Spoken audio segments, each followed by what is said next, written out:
ఒక చీకటి గదిలో మంచం మీద కూర్చొని మోకాళ్ళ మధ్యలో తల పెట్టుకొని ఒక అమ్మాయి ఏడుస్తూ ఉంటుంది. అప్పుడే అక్కడికి వచ్చిన ఆ అమ్మాయి తల్లి పేరు జానకి. జానకి అమ్మాయి భుజం మీద చెయ్యి వేసి, ఐశ్వర్య, ఇంకెన్నాళ్ళని జరిగింది తలుచుకొని ఏడుస్తావు అని జానకి అడుగుతుంది. ఏం చేయమంటావమ్మా, నేను ఎంతో ప్రాణంగా ప్రేమించాను అని ఐశ్వర్య సమాధానం చెప్తుంది. జానకి జరిగిందేదో జరిగిపోయింది ఐశ్వర్య. ఇప్పుడున్న దేవ్ దేవ్కి పెళ్ళి 3 సంవత్సరాలు అవుతుంది. అప్పటి నుండి నువ్వు ఇలాగే ఉన్నావు. వాడికి ఒక కొడుకు కూడా పుట్టాడు అని జానకి అంటుంది. ఐశ్వర్య విరక్తిగా ఒక నవ్వు నవ్వి, నేను వాడిని ప్రాణంగా ప్రేమించానని వాడికి తెలుసమ్మా.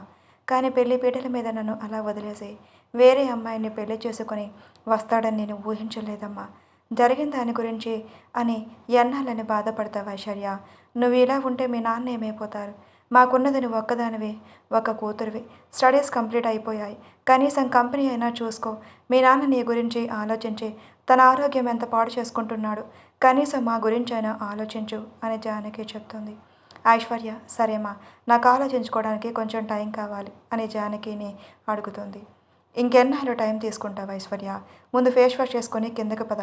నువ్వు కడుపు నిండా తిని ఎన్ని రోజులు అవుతుంది అని జానకి గారు బలవంతం పెట్టి రూమ్లోకి పంపించారు. ఐశ్వర్య ఫేస్ వాష్ చేసుకొని వచ్చి, పదమ్మా కిందకి వెళ్దాం, నాన్న ఏం చేస్తున్నాడు అని అడుగుతుంది. మీ నాన్న తినకుండా నీకోసమే ఎదురు చూస్తున్నాడు. ఆయన కిందే ఉన్నారు, పద వెళ్దామని ఐశ్వర్యను తీసుకొని డైనింగ్ టేబుల్ దగ్గరికి వెళ్ళి కూర్చోబెట్టి ప్లేట్లో అన్నం కూరలు వడ్డించి జానకి తినిపిస్తుంది. హాల్లో కూర్చొన్నదంతా చూస్తున్న వాసుగారు ఐశ్వర్యను చూస్తూ ఉంటారు. జానకి 2 ముద్దలు తినిపిస్తూ ఉంటే, మా నాకు ఇంక చాలు అని ఐశ్వర్య చెయ్యడం మొదలు పెడుతుంది. జానకి కోపంగా చూస్తూ, నీకేమైనా పిచ్చి పట్టిందా ఆయుషు? ఊరుకుంటుంటే కనీసం తిండి కూడా తినట్లేదు. నోరు మూసుకొని నోరు తెరు అని జానకి గారు కసిరి అన్నం నోట్లో కాకుతుంది. వాసుగారు హాలు నుంచి డైనింగ్ టేబుల్ దగ్గరికి వెళ్ళి ఐశ్వర్య పక్కన కూర్చొని, ఎందుకురా ఇలా ఉండి మమ్మల్ని బాధ పెడతావు అని వాసుగారు కన్నీళ్లు పెట్టుకుంటారు. సారీ నాన్న, ఇక నుంచి నీతో పాటు ఆఫీస్కి వస్తాను అని ఐషు చెప్తుంది. ఐశ్వర్య ఇల్లంతా గమనించి, అవును నాన్న, నాయనమ్మ, తాత, అమ్మమ్మ, తాత వాళ్ళు ఎక్కడికి వెళ్ళారు అని ఐశ్వర్య అడుగుతుంది. వాళ్ళు నిన్ను ఫేస్ చేయలేక అప్పుడే ఇక్కడ నుండి వెళ్ళిపోయారా? అవునా, ఈ వయసులో ఎక్కడికి వెళ్ళారు నాన్న? ఈ ఊరు మన ఊరు వెళ్ళారులే అని వాసు అంటాడు. పర్లేదు నాన్న, నాయనమ్మ, తాతయ్య వాళ్ళని ఇక్కడికి తీసుకువచ్చాయి అని ఐశ్వర్య చెప్తుంది. సరే, నేను ఫోన్ చేసి వాళ్ళని పిలిపిస్తానులే, నువ్వు తిను అని వాసు గారు చెప్తారు. భోజనం చేసేసాక కాసేపు వాసుగారితో జానకితో మాట్లాడి, మా నేను కాసేపు పడుకుంటాను అని చెప్పి వెళ్ళిపోతుంది రూమ్లోకి వెళ్ళిన ఐశ్వర్య ఎంతకీ దేవ ఆలోచనలు వదలక పోవటంతో ఎప్పటికో ఆలోచిస్తూ నిద్రలోకి జారుకుంది. జానకి వాసుగారితో, ఏంటండి మన ఐశ్వర్య జీవితం ఎలా అయిపోయింది? అసలు ఆ దేవ్ ఎందుకలా చేశాడు? మన ఐశ్వర్య అంటే ఇష్టం లేకపోతే ముందే చెప్పొచ్చు కదా. దానికి పెళ్లి పీటల మీదకు తీసుకువచ్చి దాని జీవితం ఎలా చేశాడు అని ఏడుస్తూ వాసుగారి ఒడిలో తలపెట్టుకుని పడుకుంది. వాసుగారు ఆలోచిస్తూ, ఆ పెళ్లి ఆగిపోవటం వల్లే తన చెల్లి తనకి దూరం అయిందని ఆయన కళ్ళ వెంట సన్నటి కన్నీటి పొర కారిపోతుంది. తన కన్నీళ్లు తుడుచుకొని జానకి నిద్రపోయిందని గమనించిన వాసుగారు జానకిని మంచం మీద పడుకోబెట్టి తన ఆలోచనల మధ్య ఎప్పటికో నిద్రపోతాడు. నైట్ తొందరగా నిద్రపోవటంతో తెల్లవారుజామునే మెలకువ వచ్చిన ఐశ్వర్య నిద్రలేచి కొంచెంసేపు దేవ్ గురించి ఆలోచించి తన లైఫ్ ఏంటో తనకి అర్థం కాక నిదానంగా లేచి ఫ్రెష్ అయి టైం 8 అవుతుండగా కిందకి వచ్చి చూస్తుంది. జానకి మార్నింగే లేచి బ్రేక్ఫాస్ట్ రెడీ చేసిన వాసు గారికి కాఫీ ఇవ్వడానికి రూమ్లోకి వెళ్తూ ఐశ్వర్యని చూసి, అప్పుడే లేచావా, ఇదిగో ఈ కాఫీ తీసుకో, మీ నాన్నకి నేను మళ్ళీ కాఫీ కలుపుతాను అని ఐశ్వర్యకి ఇచ్చి తన వాసుగారి కోసం కాఫీ కలపడానికి కిచెన్లోకి వెళ్తుంది. జానకి కాఫీ కలుపుకొని వాసుగారు నిద్రలేపి, ఏవండి, అమ్మాయి ఆఫీస్కి రావడానికి రెడీ అయినట్టుంది, మీరు కూడా తొందరగా రెడీ అవ్వండి, తన ఆఫీస్కి తీసుకువెళ్తే తన మైండ్ కొంచెమైనా దేవ ఆలోచనల నుండి బయటపడుతుంది అని జానకి వాసుగారితో చెప్తుంది. సరే అని రెడీ అయి బయటికి వచ్చి ఐశ్వర్యని చూస్తాడు. టిఫిన్ చేద్దాం రా ఐశ్వర్య అని చెప్తాడు. ఐశ్వర్య సరే నాన్న అని డైనింగ్ టేబుల్ దగ్గరకు వెళ్ళి కూర్చొని బ్రేక్ఫాస్ట్ చేస్తారు. సరే జానకి, మేము ఆఫీస్కి వెళ్ళొస్తాం అని ఐశ్వర్యాన్ని తీసుకొని ఆఫీస్కి బయలుదేరుతాడు. వాసుగారు అరగంటకి అలా డ్రైవింగ్ ఒక అరగంట కల్లా ఒక 10 అంతస్తుల మేడ ముందు కారు ఆపుతాడు. ఐశ్వర్య కారు దిగుతూ, నాన్న, ఇది ఎప్పుడు స్టార్ట్ చేశారు అని అడుగుతుంది. నీ పెళ్ళికి ముందే స్టార్ట్ చేశాను రా, కానీ ఇది నీకు గిఫ్ట్గా ఇద్దాం అనుకున్నా, కానీ ఇలా జరుగుతుందని అనుకోలేదు అని వాసిగారు తలదించుకునే సమాధానం చెప్పారు. దేవ్ చేసిన తప్పుకి నువ్వు తలదించుకోవటం ఎందుకు నాన్న, పద లోపలికి అని ఐశ్వర్య వాసుగారు చేపట్టుకొని లోపలికి తీసుకువెళ్ళింది. అక్కడున్న స్టాఫ్ అంతా ఐశ్వర్యని ఎవరా అన్నట్టుగా చూస్తూ ఉంటారు. వాసుగారు, నా కూతురు ఈ కంపెనీ ఓనర్ అని అందరికీ పరిచయం చేస్తాడు. ఐశ్వర్యని స్టాఫ్కి పరిచయం చేసి తనకొక క్యాబిన్ అరేంజ్ చేయమని మేనేజర్కి చెప్తాడు. మేనేజర్ క్యాబిన్ అరేంజ్ చేశాను సార్ అని వాసు గారికి చెప్తే ఐశ్వర్యాన్ని తీసుకొని లోపలికి వెళ్ళిపోతాడు. అక్కడి నుండి మేనేజర్ పక్కకు వచ్చి ఒక వ్యక్తికి ఫోన్ చేశాడు. ఇంద్రభవనం లాంటి ఇంట్లో ఒక రూమ్ నిండా ఐశ్వర్య ఫోటోలే ఉంటాయి. ఆ రూమ్లో బెడ్ మీద పడుకొని ఒక అమ్మాయి ఐశ్వర్య ఫోటోని చూస్తూ, నేను ఈ ఫోటోలో తప్ప విడిగా చూసి ఎన్నాళ్ళు అయ్యిందిరా, బయటకు ఎప్పుడు వస్తావని ఆలోచనలో ఉండగా అతని ఫోన్ రింగ్ అయ్యింది. చెప్పు సురేష్ అనే ఆ అబ్బాయి అంటాడు. సార్, ఐశ్వర్య గారు ఈరోజు ఆఫీస్కి వచ్చారు అని అతను చెప్పాడు. అవునా, నిజంగానే చెబుతున్నావా అని ఆ అబ్బాయి అడుగుతాడు. అవును సార్, కావాలంటే మేడం ఫోటో పంపుతాను చూడండి అని ఐశ్వర్య పిక్ తీసి ఆ అబ్బాయికి షేర్ చేస్తాడు. ఆ అబ్బాయి వాట్సాప్ ఓపెన్ చేసి ఐశ్వర్య ఫోటో చూస్తాడు. ఎంత అందంగా ఉండే నువ్వు, ఇలా అయిపోయావురా, అంతా ఆ దేవ్ వల్లే అని అనుకుంటూ ఐశ్వర్య ఫోటో చూస్తూ కళ్ళు మూసుకుంటాడు. కాసేపటికి అక్కడికి వచ్చిన అబ్బాయి తల్లి, నాన్న హర్ష లెగు నాన్న, ఆఫీస్ టైం అవుతుంది అని కస్తూరి గారు హర్షని లేపుతారు. హర్ష లేచి కూర్చొని చెప్పమ్మా అని అంటాడు. ఎన్నాళ్ళరా ఇలా ఉంటావు? ఐశ్వర్య వాళ్ళ ఇంటికి వెళ్ళి పెళ్లి గురించి వాళ్ళ నాన్న వాళ్ళని అడిగితే తను ఇంకా డిప్రెషన్లోనే ఉందని చెప్తున్నారు. ఇంకెన్నాళ్ళు చెప్పు అని కస్తూరి గారు అంటారు. అమ్మా, నీ గుడ్ న్యూస్ చెప్పనా, ఈరోజు ఐశ్వర్య ఆఫీస్కి వచ్చిందంట, సురేష్ కాల్ చేశాడు అని అంటాడు. నిజంగానా? ఇక నుంచి అయినా తనని మార్చుకోరా అని కస్తూరి గారు చెప్తారు. సరే నాన్న, ఎక్కడ అని అడిగితే ఆయన రెడీ ఆఫీస్కి వెళ్ళిపోయారు అని బదిలిస్తుంది. సరే, నువ్వు కూడా రెడీ ఆఫీస్కి వెళ్ళు అని చెప్తుంది. సరే అని హర్ష ఫ్రెష్ అవ్వడానికి వాష్రూమ్లోకి వెళ్ళిపోతాడు. ఫ్రెష్ అయి గబగబా రెడీ అయి కిందకు వచ్చి వాళ్ళమ్మ టిఫిన్ పెట్టేస్తే తినేసి ఆఫీస్కి స్టార్ట్ అవుతాడు. అరగంట కల్లా ఒక బిల్డింగ్ ముందు కారు ఆపి దిగి చూస్తాడు. హర్షవర్ధన్ ఇండస్ట్రీస్ అని ఉంటుంది. హర్ష ఆఫీస్లోకి వెళ్ళి తన క్యాబిన్లో కూర్చొని తన పియ్య అయిన శ్రీని రమ్మంటాడు. శ్రీ లోపలికి వచ్చి చెప్పండి సార్ అని వినయంగా అంటాడు. రే, నీకెన్నిసార్లు చెప్పాను, నువ్వు నా ఫ్రెండ్వి, ఇంకోసారి సార్ అన్నావంటే తోలు తీస్తా అని హర్ష అంటాడు. సరే, ఏంటి ఇంకా సంగతి అని అడిగితే ఐశ్వర్య ఈరోజు ఆఫీస్కి వచ్చిందంట, మనం అనుకున్నాం కదా ఐశ్వర్య ఇండస్ట్రీస్కి మన ప్రాజెక్ట్ ఇవ్వాలని, అది ఈరోజు ఇద్దామా అని హర్ష అడుగుతాడు. శ్రీ, నిజంగానే నువ్వు చెప్తున్నావా, ఐశ్వర్య ఆఫీస్కి వచ్చిందా అని అడుగుతాడు. అవునరా, మనం అక్కడ సురేష్ని అపాయింట్ చేశాం కదా, అతను కాల్ చేసి చెప్పాడు ఈరోజు ఐశ్వర్య వచ్చిందని, నాకు ఫోటో కూడా సెండ్ చేశాడు అని శ్రీకి చూపిస్తాడు. నా చెల్లె ఏంట్రా ఇలా ఉంది, ఎంత అందంగా ఉండేది అలా అయిపోయిందిరా అని అనుకుంటాడు. హర్ష, రే శ్రీ, కొంచెం నువ్వు ప్రాజెక్ట్ సంగతి చూడరా అని శ్రీని బ్రతిమలాడాడు. సరేరా, ఎంతైనా తన చెల్లి కదా అని అక్కడి నుంచి వెళ్ళిపోయి project mail Aishwarya industries send చేశాడు. అది చదివిన సురేష్ వాసు గారికి దగ్గరకు వెళ్ళి, సార్, హర్షవర్ధన్ ఇండస్ట్రీస్ మనకి ప్రాజెక్ట్ గురించి మాట్లాడడానికి మీటింగ్కి వస్తానని ఈవేళ మెయిల్ చేశారు అని చెప్తాడు. సరే రమ్మను, ఎటు ఐశ్వర్య కూడా ఉంది కదా, తను కొంచెం వర్క్లో ఉంటే తన మైండ్ అయినా డైవర్ట్ అవుతుంది అని అనుకుని సరే అంటారు. సురేష్ బయటకు వచ్చి హర్షకి కాల్ చేసి సార్, మీటింగ్కి రమ్మన్నారు అని ఇన్ఫామ్ చేశాడు. సరే సురేష్ అని కాల్ కట్ చేసి హర్ష వాళ్ళ నాన్న వీరేంద్ర వర్మకి కాల్ చేసి ఇవాళ ఐశ్వర్య ఇండస్ట్రీతో మీటింగ్ ఉంది అని అంటాడు. నేను రాలేను హర్ష, నువ్వు వెళ్ళు అని ఆయన బదిలిస్తాడు. సరే డాడ్ అని శ్రీను తీసుకుని వెళ్తాడు. హర్ష ఒక ఎగ్జైట్మెంట్తో గంటకు వెళ్లాల్సిన ప్లేస్కి ½ తీసుకువెళ్తాడు. హర్ష పక్కన కూర్చున్న శ్రీకి హర్ష కార్ డ్రైవింగ్ అంత స్పీడ్గా పోనివ్వకపోవడం వామిటింగ్స్ అవుతాయి. శ్రీ, ఒరే ఏంట్రా నువ్వు నన్ను ఇక్కడే చంపేద్దాం అనుకుంటున్నావా, నాకు ఇంకా పెళ్ళి కూడా కాలేదు అని శ్రీ అంటాడు. నాకు అయ్యాకే కదరా నీ పెళ్ళి అయ్యేది, నోరు మూసుకొని పద అని శ్రీని లాక్కొని లోపలికి తీసుకువెళ్తాడు. రిసెప్షన్లో ఒక అమ్మాయి కూర్చొని వర్క్ చేసుకుంటూ ఉంటే ఆ అమ్మాయి దగ్గరికి వెళ్ళి ఐశ్వర్య గారి క్యాబిన్ ఎక్కడ అని అడుగుతాడు. ఆ అమ్మాయి 10th ఫ్లోర్లో ఉంటుంది అని చెప్పి తను వర్క్ చేసుకుంటుంది. అబ్బో, ఇక్కడ ఈ లేడీస్ వర్క్ టైంలో ఎవరితో మాట్లాడాలనుకుంటా అని వర్షాన్ని చూస్తాడు. హర్ష లిఫ్ట్ వైపు వెళ్ళిపోవడంతో శ్రీ పరిగెత్తుకుంటూ ఆగ్రా నాయన, నేను కూడా వస్తున్నా అని వెనక్కి వెళ్ళి లిఫ్ట్లో నుంచొని చెప్తాడు. ఎందుకు నీకు అంత తొందర, నేను వచ్చేదాకా ఆగలేకపోతున్నావా అని శ్రీ హర్ష మీద అరుస్తాడు. రే, నోరు మూసుకో, ఏదో ఒకటి వాగుతూనే ఉంటావు అని అంటాడు హర్ష.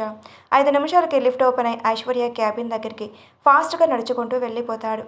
హర్ష, రే ఆగరా అని శ్రీ వెనకే పరిగెడతాడు. Harsha Aishwarya cabin door open చేసి పర్మిషన్ అడగకుండా లోపలికి రావడంతో ఎవరు అన్నట్టుగా అటు చూసిన ఐశ్వర్య ఎవరినో అని అనుకుని చూస్తూ ఉంటే హర్ష 3 సంవత్సరాల తర్వాత ఐశ్వర్యని చూసి అలా ఫ్రీజ్ అయిపోయి ఉంటాడు.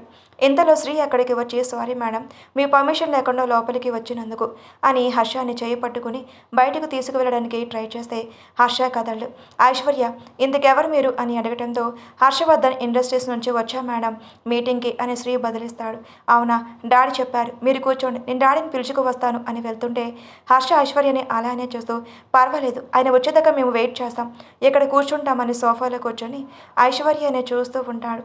ఎవరి తను ఇలా నన్ను చూస్తున్నాడు అని అనుకుంటూ వెళ్ళి చైర్లో కూర్చుంటుంది. హర్ష సోఫాలో కూర్చొని ఐశ్వర్య వంగే చూస్తూ ఉంటాడు.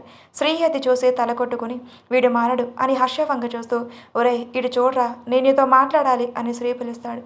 అయినా మన హర్షబాబు శ్రీని పట్టించుకోవటం లేదు. ఐశ్వర్య కనీసం హర్ష వంక చూడకుండా తన ఆలోచనలో తను మునిగిపోయి ఉంటుంది. ఇంతలో అక్కడికి వాసుగారు వస్తారు. వాసుగారు ఐశ్వర్యను చూసి దీర్ఘ ఆలోచనలో ముగిలిపోయి ఉండటం గమనించి ఐశ్వర్యాన్ని పిలుస్తారు. చెప్పండి డాడీ అని ఐశ్వర్య అంటే, వీళ్ళ హర్షవర్ధన్ ఇండస్ట్రీ నుంచి మనకి ప్రాజెక్ట్ ఇచ్చారమ్మా, వాళ్ళతో మీటింగ్ ఉంది, నువ్వు కూడా వస్తావా అని అడుగుతాడు. లేదు డాడీ, నాకు ఇంట్రెస్ట్ లేదు, నేను కాసేపు రెస్ట్ తీసుకుంటా అని అక్కడే ఉన్న పర్సనల్ రూమ్లోకి వెళ్ళిపోతుంది. ఐశ్వర్య వెళ్ళిపోవటంతో హర్ష నీరసంగా మొహం వెల్లడించుకొని శ్రీవంక చూశాడు.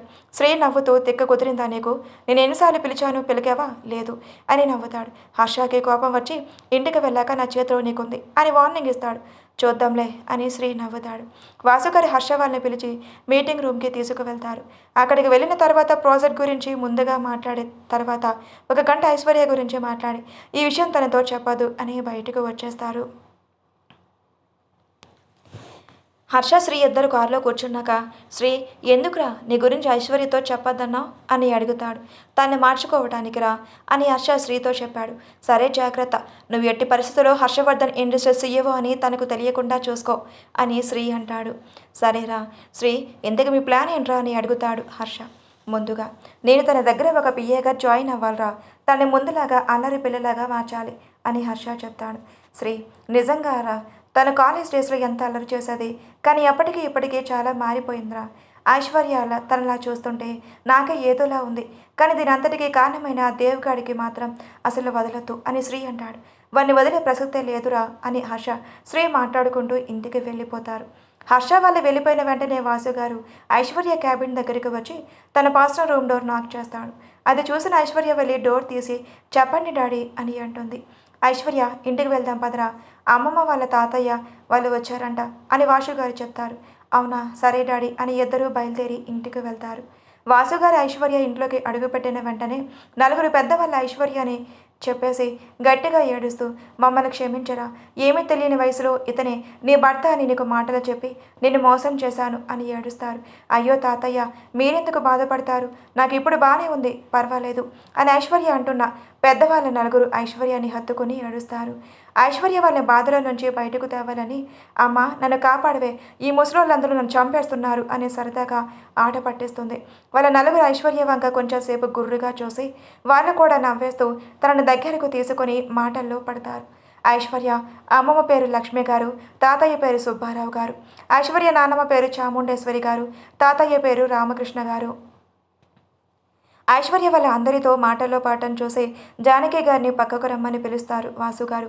ఏమయ్యిందండి పిలిచారు అని జానకి అడిగితే, వాసుగారు హర్షతో జరిగిన దాని గురించి మొత్తం చెప్పి తనని మార్చుకోవని పెళ్లి చేసుకుంటాను అని చెప్పాడు అని హర్షతో జరిగిన మీటింగ్ గురించి మొత్తం జానకి గారికి చెప్తారు. నేను మీకు తర్వాత చెప్తాను. జానకి గారు సంతోషపడిపోతూ, నిజంగానా మన అమ్మాయి ఇలా బాగుంటుందంటే నాకు అంతకన్నా ఇంకేం కావాలి, ఇంతకీ అబ్బాయి ఎలా ఉంటాడండి అని వాసుగారిని అడుగుతుంది. వాసుగారు తన ఫోన్లో ఉన్న హర్షవర్ధన్ ఫోటో పిక్ చూపిస్తాడు. ఆ అబ్బాయి చాలా బాగున్నాడు అని జానకి గారు మురిసిపోతారు. ఇంతలో ఐశ్వర్య, మా ఎక్కడికి వెళ్ళావు, వచ్చి మాకు ఫుడ్ పెట్టు, ఆకలేస్తుంది అని ఐశ్వర్య పిలవటంతో జానకి గారు వెళ్ళి అందరికీ వడ్డిస్తారు. ఐశ్వర్యకి తినాలని లేకపోయినా వాళ్ళ ముందు ఏదో కొంచెం తిన్నట్టుగా నటించి రూమ్లోకి వెళ్ళి మళ్ళీ దేవ ఆలోచనల్లో మునిగిపోయింది. హర్ష శ్రీ ఇంటికి వెళ్ళి సోఫాలో కూర్చొని ఎలా తనని పిఏగా జాయిన్ అవ్వాలని హర్ష ప్లాన్స్ వేస్తూ ఉంటాడు. ఎందులో అక్కడికి వచ్చిన సావిత్రి గారు, ఏమైంది హర్ష, ఈరోజు అలా హ్యాపీగా ఉన్నట్టున్నావు, నీ ఫేస్ కలకల్లాడిపోతుంది అని సావిత్రి గారు అంటారు. శ్రీ దానికి మా చెల్లిని చూశాడు కదా ఆంటీ, అందుకే అలా నవ్వుతున్నాడు అని అంటాడు. మరెందుకేదో ఆలోచిస్తున్నట్టు ఉన్నాడు అంటే, శ్రీ ఐశ్వర్యకి పిఏగా ఎలా జాయిన్ అవ్వాలని ఆలోచిస్తున్నాడు అని శ్రీ చెప్పాడు. అదేంట్రా, మరి ఇక్కడ సీఈఓగా నువ్వే కదా చేయాల్సింది, తన దగ్గర పిఏగా చేయటం ఏంటి అని సావిత్రి గారు అంటే, లేదమ్మా నేను తనని మార్చుకోవాలి, అసలు ఎలా ఉందో తెలుసా అని తను పీక్ చూపిస్తాడు. ఏంట్రా అప్పుడెంత ముద్దుగా ఉండేది, ఇప్పుడే ఎలా అయిపోయింది, నువ్వు నాకు చూపించినట్లే లేదు అని సావిత్రి గారు అంటారు. అదే కదా నా బాధ కూడా అని హర్ష అంటాడు. సరే ముందు ఫ్రెష్ అయ్యండి, డిన్నర్ చేశాక తీరిగ్గా ఆలోచించదు కానీ అని సావిత్రి గారు వాళ్ళని పంపించేస్తారు. సావిత్రి గారు హర్ష వాళ్ళని ఫ్రెష్ అవ్వడానికి పంపిస్తుంది. వాళ్ళు వెళ్ళిన వెంటనే కిచెన్లోకి వెళ్ళి వాళ్ళ కోసం డిన్నర్ ప్రిపేర్ చేసి వాళ్ళు రావడంతో అన్ని డైనింగ్ టేబుల్ మీద పెట్టి హర్షని శ్రీని భోజనానికి పిలిచి కూర్చోబెట్టి వాళ్ళందరికీ భోజనం వడ్డిస్తుంది. హర్షకి ఒక ఐడియా రావడంతో శ్రీకి చెప్తాడు. శ్రీ ఆశ్చర్యపోతూ ఏంట్రా నువ్వేమీ లేని పేదవాడిగా తన ముందుకు వెళ్ళి జాబ్ అడుగుతావా అని శ్రీ అంటాడు. అలాగే కరెక్ట్ అని హర్ష అంటాడు. సరే రేపు మార్నింగ్ ఒకసారి ట్రయల్స్ వై, ఏం జరుగుతుందో చూద్దాం అని ఇద్దరూ మాట్లాడుకుంటూ భోజనం కంప్లీట్ చేసి ఎవరి రూమ్లోకి వాళ్ళు వెళ్ళిపోతారు. హర్ష రూమ్లోకి వెళ్ళి ఐశ్వర్య గురించి ఆలోచిస్తూ నిద్రపోతాడు. ఐశ్వర్య దేవ్ ఒకప్పుడు మాట్లాడిన మాటలు గుర్తు చేసుకుంటూ నువ్వు లేకుండా నేను ఉండలేను అని దేవు చెప్పిన మాటలు గుర్తు చేసుకుంటూ ఏడుస్తూ ఎందుకురా నా జీవితంతో ఇలా ఆడుకున్నావు, నేను ఏ అన్యాయం చేశాను అని ఐశ్వర్య ఏడుస్తూ నువ్వు హ్యాపీగా వేరొకరిని పెళ్లి చేసుకొని బాగానే ఉన్నా నన్ను పగతో ప్రేమించావా, అలా కూడా ప్రేమిస్తారా అనుకుంటూ మనసులో ప్రేమ ఉంటే చెప్పాలి, పగుంటే వేరే విధంగా తీర్చుకోవాలి, అంతేకాని ఇలా ప్రాణంగా ప్రేమించిన నన్ను మోసం చేయటం ఎందుకురా, నీకు నేను ఇష్టం లేకపోతే ముందే చెప్పొచ్చు కదా అని ఐశ్వర్య ఏడుస్తుంది. అలా ఏడుస్తూ ఎప్పటికో నిద్రలోకి జారుకుంటుంది. మార్నింగ్ 8కి ఇంకా ఐశ్వర్య లేవకపోవడంతో జానకి గారు వచ్చి ఐశ్వర్యాన్ని నిద్ర లేపుతూ ఐషు లేమ్మా, డాడీతో ఆఫీస్కి వెళ్ళు అని అంటారు. ఐశ్వర్య నిదానంగా కళ్ళు తెరిచి సారీ మమ్మీ మెలకువ రాలేదు అని అంటుంది. పర్వాలేదు లేరా, ముందు లేచి ఫ్రెష్ అయ్యి కిందికి రా, టిఫిన్ చేద్దాం, డాడీ ఆఫీస్కి వెళ్ళిపోయారు, నిన్ను 9 కల్లా రెడీ అవ్వమని చెప్పారు, డ్రైవర్ వస్తాడు అని డాడీ చెప్పారా అని జానకి గారు అంటారు. సరే మమ్మీ వెళ్ళు, మీ ఫ్రెష్ అయ్యి వస్తా అని జానకి గారిని కిందకి పంపించేసి ఐశ్వర్య 10 నిమిషాలకి ఫ్రెష్ అయ్యి కిందకి వస్తుంది. కింద తన కోసం వెయిట్ చేస్తున్న వాళ్ళ నాయనమ్మ తాతల దగ్గరకు వెళ్ళి ఏంటి మీరు ఇంకా టిఫిన్ చేయలేదా అని ఐశ్వర్య సీరియస్గా అడుగుతుంది. లేదురా, నీతో కలిసి తినాలని తినలేదు అని వాళ్ళు చెప్తారు. మీకు ఎన్నిసార్లు చెప్పాను 8:30 కల్లా తినేయమని అని అరుస్తుంది.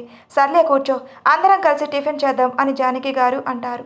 ఐశ్వర్య వాళ్ళందరితో కలిసి మాటల్లో పడిపోతూ 2 ఇడ్లీ తిని ఇక చాలు అని లేచి మా డ్రైవర్ వచ్చాడా అని అడుగుతుంది. వెయిట్ చేస్తున్నాడ్రా వెళ్ళు అని జానకి గారు అంటారు.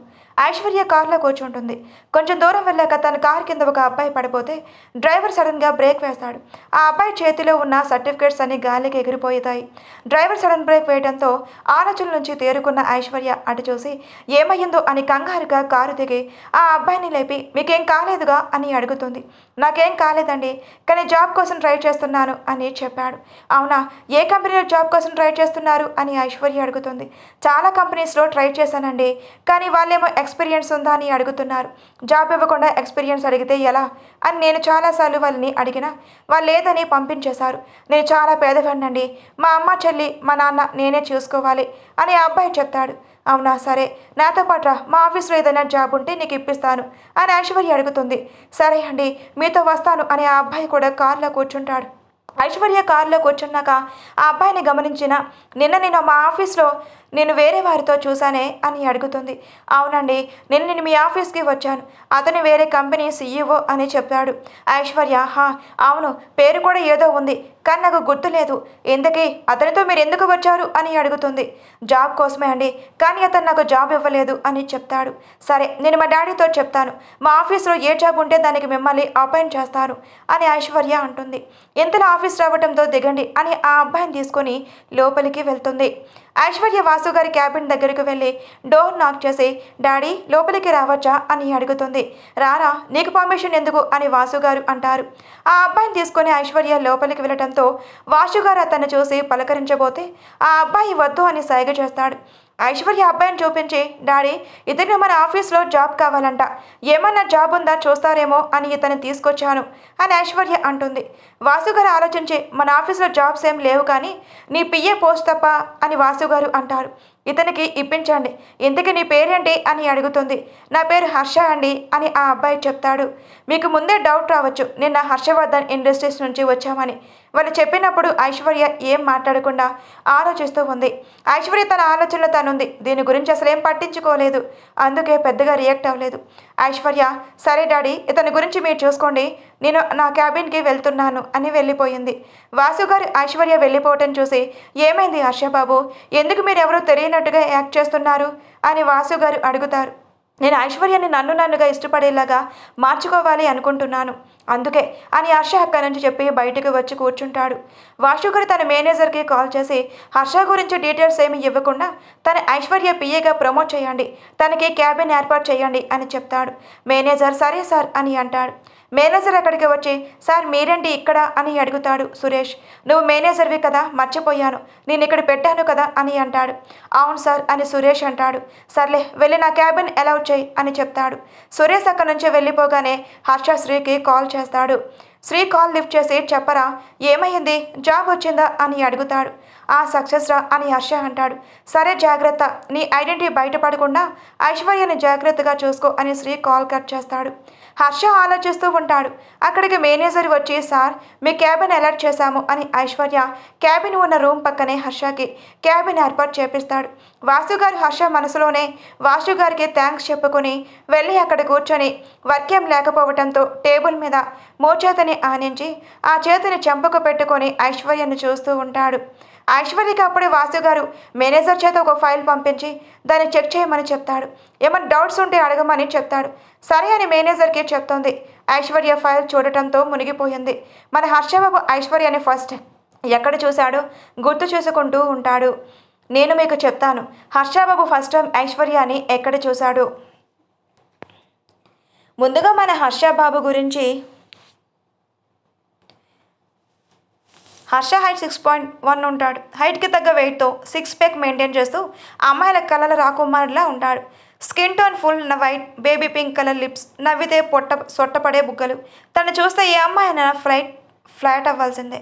సావిత్రి గారు హర్ష రూమ్కి వచ్చి నన్ను, హర్ష లేవరా, బర్త్డే రోజు కూడా ఇంత లేటుగా లెగుస్తారా ఎవరైనా, లెగు గుడికి వెళ్దాం అని సావిత్రి గారు అంటారు. హర్ష నిదానంగా కళ్ళు తెరిచి ఏంటి మా బర్త్డే రోజు కూడా నిద్రపోనివ్వవా అని అంటాడు. గుడికి వెళ్ళొచ్చి నిద్రపో అని సావిత్రి గారు అంటారు. పైగా మీ నాన్న బయటే ఉన్నారు, తొందరగా రెడీ అయి రమ్మని హర్షని లేపి వాష్రూమ్లోకి పంపిస్తుంది. హర్ష వాష్రూమ్లోకి వెళ్ళగానే సావిత్రి గారు కొత్త డ్రెస్ బెడ్ మీద పెట్టి కిందకు వెళ్ళిపోతారు. హర్ష ఒక 10 మినిట్స్కి ఫ్రెష్ అయి వచ్చి డ్రెస్ చూసి పక్కనే ఉన్న ఫోన్ తీసుకొని రే దున్నపోతా ఇంకా లేవలేదా అని శ్రీకి కాల్ చేసి తిడతాడు. ఓరే నేను ఎప్పుడో లేచానురా, ఇక్కడే ఉన్నాను కింద హాల్లో, తొందరగా రెడీ అయి వచ్చాయి అని శ్రీ అంటాడు. సరే సరే రా, ఒక 10 మినిట్స్ కల్లా వచ్చేస్తాను అని కాల్ కట్ చేస్తాడు. హర్ష రెడీ అయి కిందకు వస్తూ ఉంటే హాల్లో కూర్చున్న వీరేంద్ర గారు, సావిత్రి గారు, శ్రీతో పాటు ముగ్గురు లేచి అలాగే నిల్చొని హర్షని చూస్తూ ఉంటారు. Black colour jeans pant with white shirt tuck చేసి షర్ట్ పైన 2 బటన్స్ వదిలేసి మెట్ల మీద నుంచి దిగి వస్తున్న హర్షని చూసి ముగ్గురు ఫ్రీజ్ అయిపోయారు. హర్ష వాళ్ళు ముందుకు వచ్చి చిటిక వేసి ఏమయ్యింది అలా చూస్తున్నారు అని అడిగితే సావిత్రి గారు నాది స్టే తగిలేటట్టు ఉందిరా నీకు అని మెటుకులు విరుస్తుంది. శ్రీ అయితే అరే సూపర్గా ఉన్నావురా అని హర్షని హక్ చేసుకొని హ్యాపీ బర్త్డేరా అంటాడు. థ్యాంక్స్ రా అని సరే టైం అవుతుంది ఇంకా పదండి గుడికి వెళ్దాం అని వీరేంద్ర గారు అందరినీ తీసుకొని గుడికి బయలుదేరుతారు. గుడి దగ్గరకు వెళ్ళిన వెంటనే హర్షకి ఏదో కాల్ రావటంతో మాట్లాడుతూ పక్కకి వెళ్ళిపోతాడు. వీళ్ళు ముగ్గురు పూజ సామాగ్రి తీసుకుని పైకి వెళ్ళిపోతున్నామని హర్షకి చెప్పి వెళ్ళిపోతారు. హర్ష మాట్లాడుతూ గుడి మెట్ల వైపు చూసి ఫ్రీజ్ అయిపోతాడు. అక్కడ ఒక అమ్మాయి పట్టు లంగా జాకెట్ మీద బ్లూ కలర్ లంగా ఓన్ వేసుకొని తల నిండా మల్లెలు తురిమి దివు నుంచి దిగి వచ్చిన దేవకన్యలా ఉంటుంది. ఆ అమ్మాయిని చూస్తున్న హర్ష అటే చూస్తూ ఉంటాడు. ఆ అమ్మాయి దగ్గరికి ఓ చిన్న పాప వచ్చి అక్క ఆకలేస్తుంది, ఏమైనా ఫుడ్ పెట్టించవా అని అడుగుతుంది.